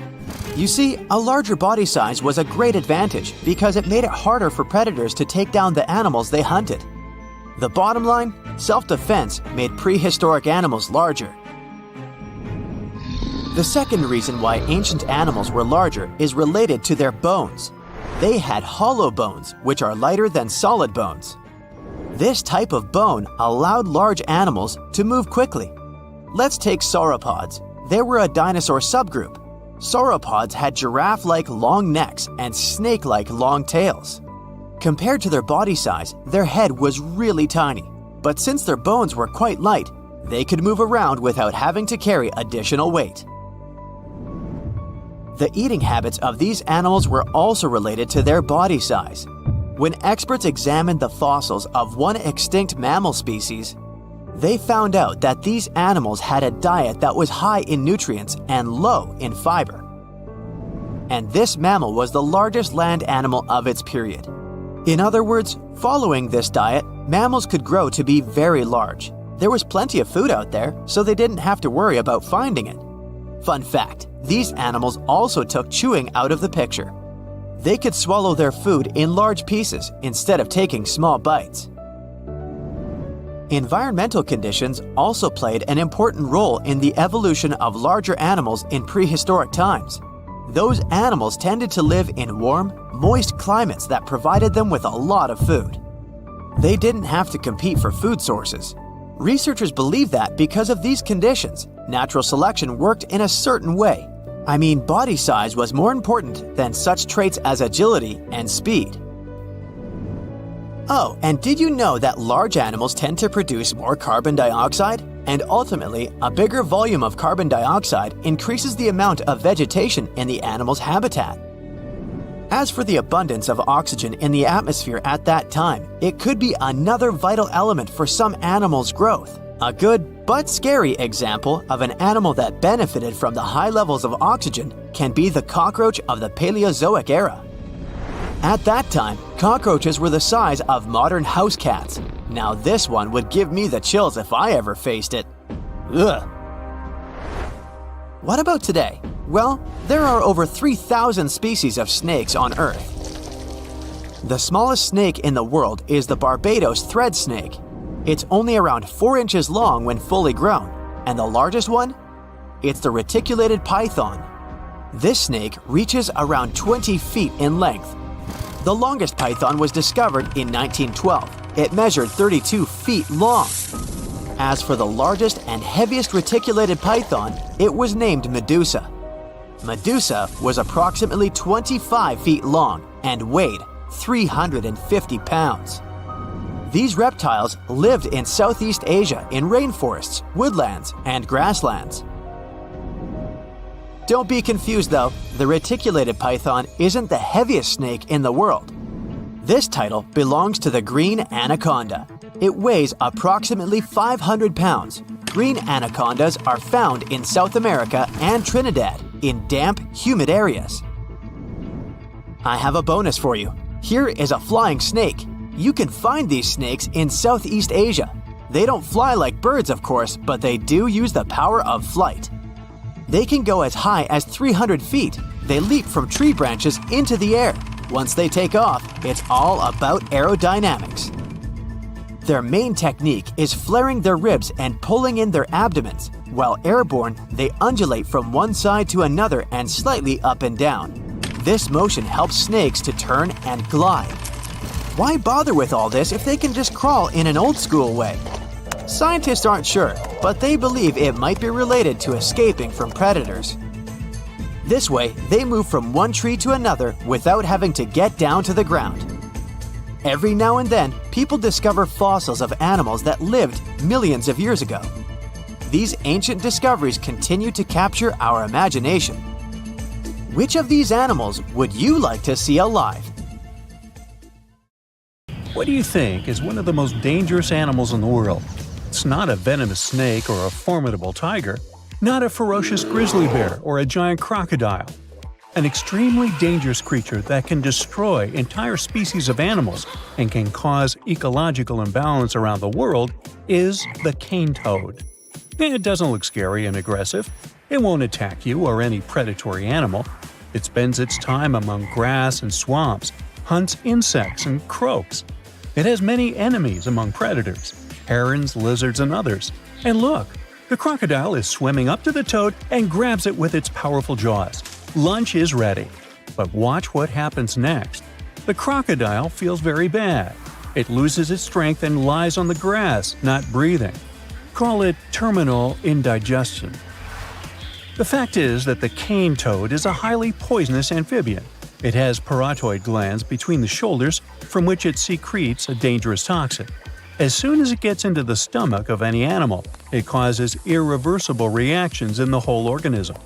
Animals that have eaten cane toads rarely survive. And now imagine there are 1 million toads like that, and each of them is an attractive lunch for predators. This creature is native to South and Central America, but became most famous after it caused an environmental disaster in Australia. It all started in 1935 when people brought cane toads to fight the cane beetle. These insects were spoiling sugarcane crops in the northern part of the country. Farmers thought the imported toads would quickly get rid of the pests, but far from getting help, Australia received even more damage. The first problem was that toads didn't hunt bugs. Well, that would have been nice to know beforehand. Insects lived on the tall stalks of reeds, and toads couldn't jump as high, so toads would feed on other insects and multiply rapidly. Initially, about 100 reed toads were brought. Farmers managed to breed more than 2,000 of these animals and release them into the fields. The amphibian population grew to 200 million in less than 85 years. They flooded Australia and caused a decrease in the population of those predatory animals that fed on them. Unfortunately, the local fauna didn't manage to develop immunity to the toad poison. The invasive toads would wander all over the northern part of the continent, spreading at a speed of 30 miles per hour and causing damage to all the biological environments they came across.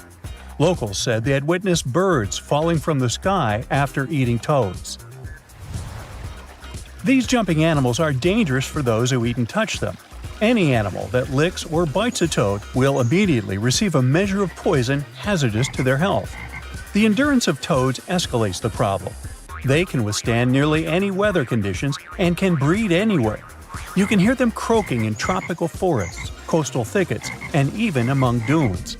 They deal with cold temperatures and heat and eat everything in their path. They're not picky when it comes to food. Amphibians feed on live insects, carrion, and waste. But the most crucial problem is the speed of their reproduction. Female cane toads lay from 8 to 30,000 eggs twice a year. Within 3 days, tiny tadpoles hatch from the eggs. They swim in the water for 20 weeks, then become toads. Their life expectancy is from 5 to 10 years in the wild. Bad weather conditions, predators, drought, and anything else can't stop them. People don't know what to do with them either. The only chance to save other animals is to teach them not to eat toads. Scientists cook sausages from cane toads with a small concentration of poison inside. They gave this food to monitor lizards, freshwater crocodiles, and other predators so they could recognize the taste of the toad. Animals were slightly poisoned by the toad sausages, and remember that anything with this smell was dangerous. Scientists hope they won't approach the toads after smelling them. Amphibians have destroyed most of the biodiversity in the northern part of the country, and now they're rapidly moving to Western Australia. Scientists hope their plan saves animals, but what to do next? Perhaps nature can offer a solution to the problem. Some predatory animals may become immune to toad toxins, but it's unknown when this will happen. Invasive toads are quite a severe problem for ecology, but they look harmless. And how about invasive pythons? In the Everglades in Florida, Burmese pythons threaten the local wildlife. Giant crawling monsters have become the dominant species, displacing their alligator enemies from the swamps. Pythons hunt rabbits, possums, and other animals, decreasing their population by 99%. Of course, there are not as many pythons as toads, and people can get rid of them. But the problem is that they are exceptionally good at hiding. Even professional wildlife experts can't find them in the swamps and jungles. These pythons are also excellent hunters. They hide, wait, and attack, which makes them some of the most dangerous invasive creatures in the world. But fortunately, they don't attack people. Feral hogs are some of the most aggressive invasive species on Earth. They have razor-sharp teeth and mighty tusks. They're not afraid of anything and will attack even a human. These big, fast animals eat acorns, chestnuts, turtle eggs, turkey and quail eggs, trample plants, and strike terror into all creatures in the area. They can cause $1.5 billion in damage annually in 47 states. Imported in the U.S. several centuries ago, feral hogs have recently experienced a fertility splash. Local biologists and farmers are trying to solve the problem, but at the moment, it's pretty challenging to control the feral hog population. This tiny beetle seems harmless, but can cause orange juice to disappear in the U.S. This is the Asian citrus psyllid that loves to eat orange fruit. This insect contains bacteria that infects citrus trees and slowly destroys them.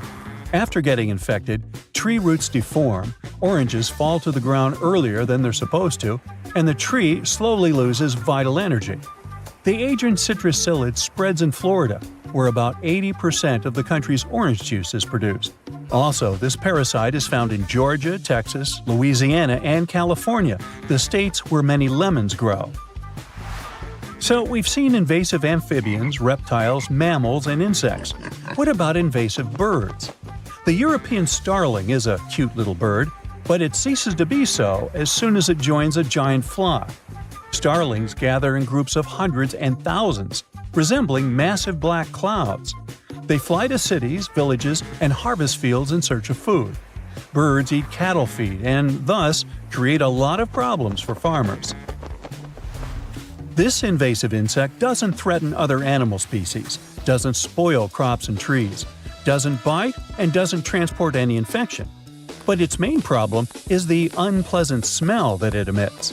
There are so many brown, mammated stink bugs in the U.S. that, most likely, some of them live in your house.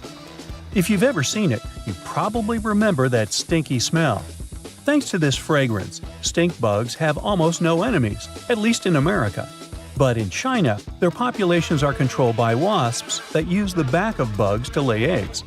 There are no such wasps in the States, so stink bugs breed freely here. Now, let's talk about one of the most invasive plants in the world. This is giant hogweed. It secretes a poison that is activated when exposed to sunlight. The toxin can burn skin and destroy trees and plants growing around giant hogweed. From the outside, it may seem like a beautiful plant. It has a tall 15-foot stem with a beautiful white flower. But this plant gets rid of other vegetation around it. Giant hogweed releases its seeds, and a light breeze spreads them for miles. When new plants grow, they destroy any other plants living nearby. The problem is that giant hogweed has no enemies. Insect pests can't eat it because of its poison. Animals also avoid it. Well, maybe nature will create some bugs that will eat its leaves and thus restore the balance. Every species on Earth, you, me, and that nasty neighbor of yours, is destined to go extinct someday. Just like what happened to the woolly mammoths and saber-toothed tigers. Stats aren't bright. Scientists say that 99% of all animals that ever lived are now extinct. Hey, what's that look on your face? Going extinct is not the end of the story. Now listen up. Mammoths might make the greatest comeback ever and even be the key to saving humanity. Nope, they won't give away free money so that we don't have to work anymore, but they can sorta help the weather situation on our planet. In the Arctic tundra, there's this ground called permafrost. It's like soil in the form of ice. Soil turns permafrost when it stays super cold for 2 years straight.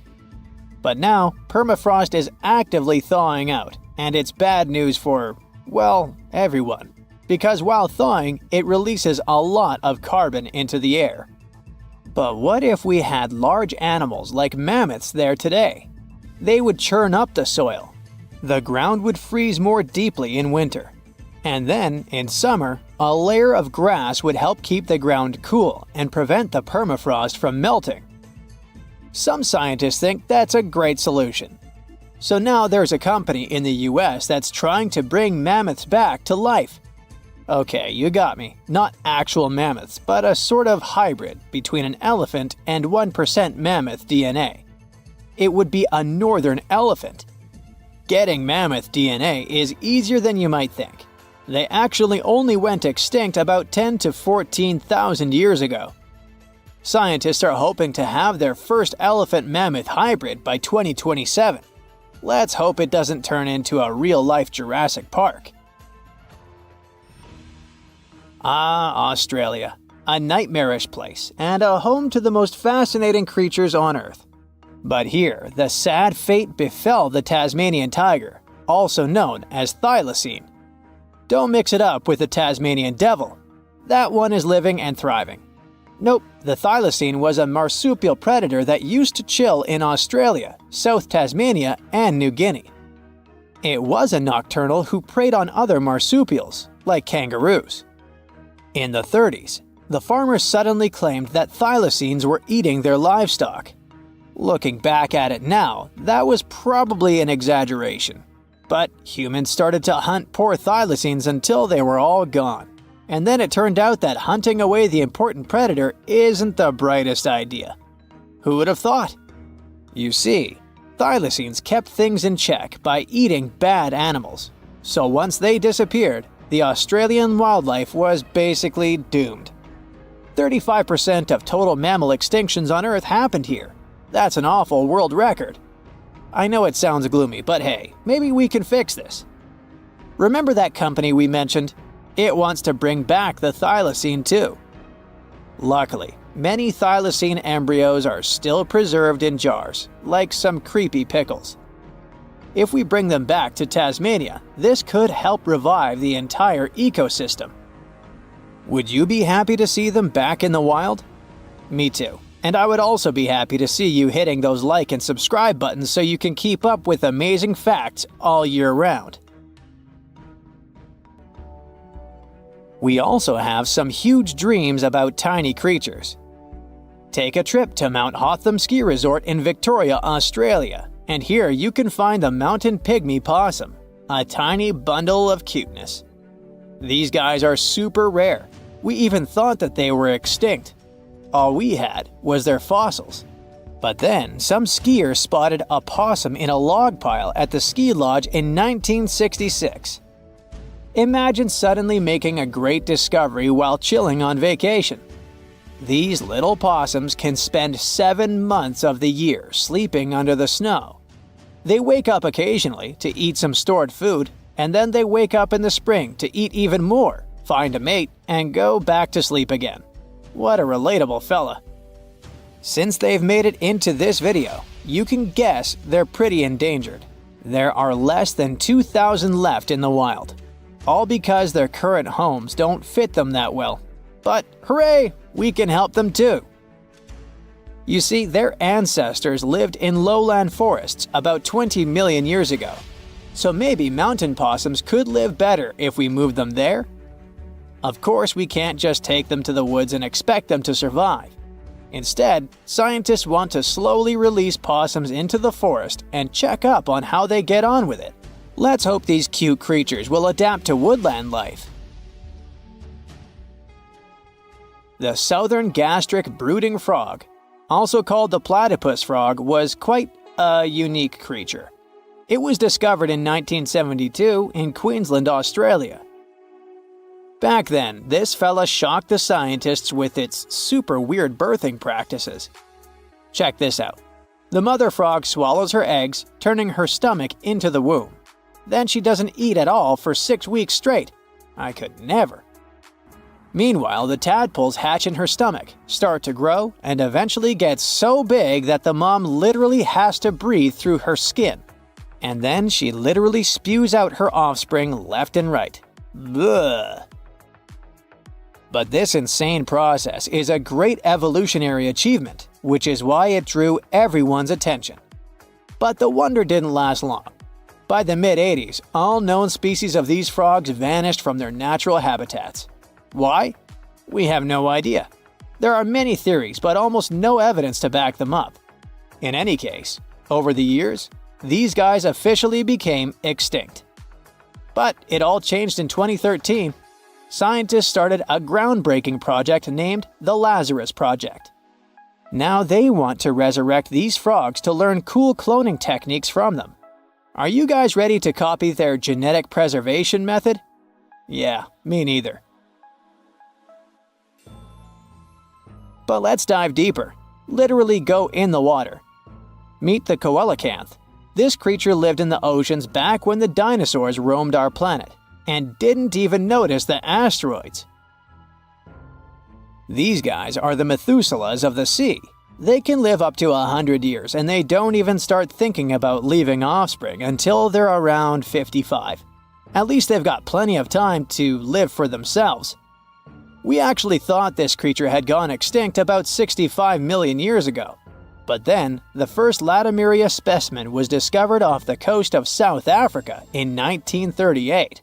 Now they're known as living fossils. And these fish are enormous. They weigh around 200 pounds. They're also super stylish, with those lobe-fished paddles that make them look like disco balls.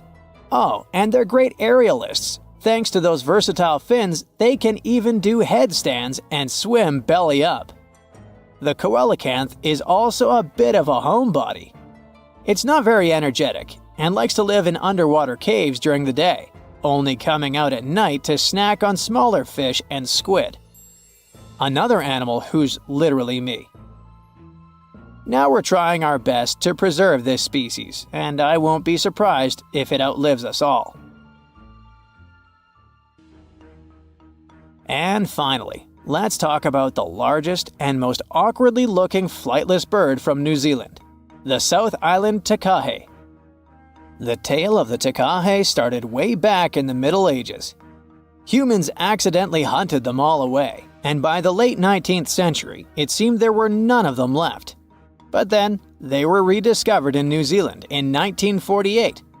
Poor guys did all they could to hide from us in the mountains, but we still got them. But it's different now. Since then, we've been trying our best to save them from extinction. There's a takahe recovery program going on, and it shows great results. They managed to greatly boost the number of birds in the wild. As of 2023, the takahe population has grown to around 500 birds. They're now considered nationally vulnerable, not nationally critical. It's a little progress.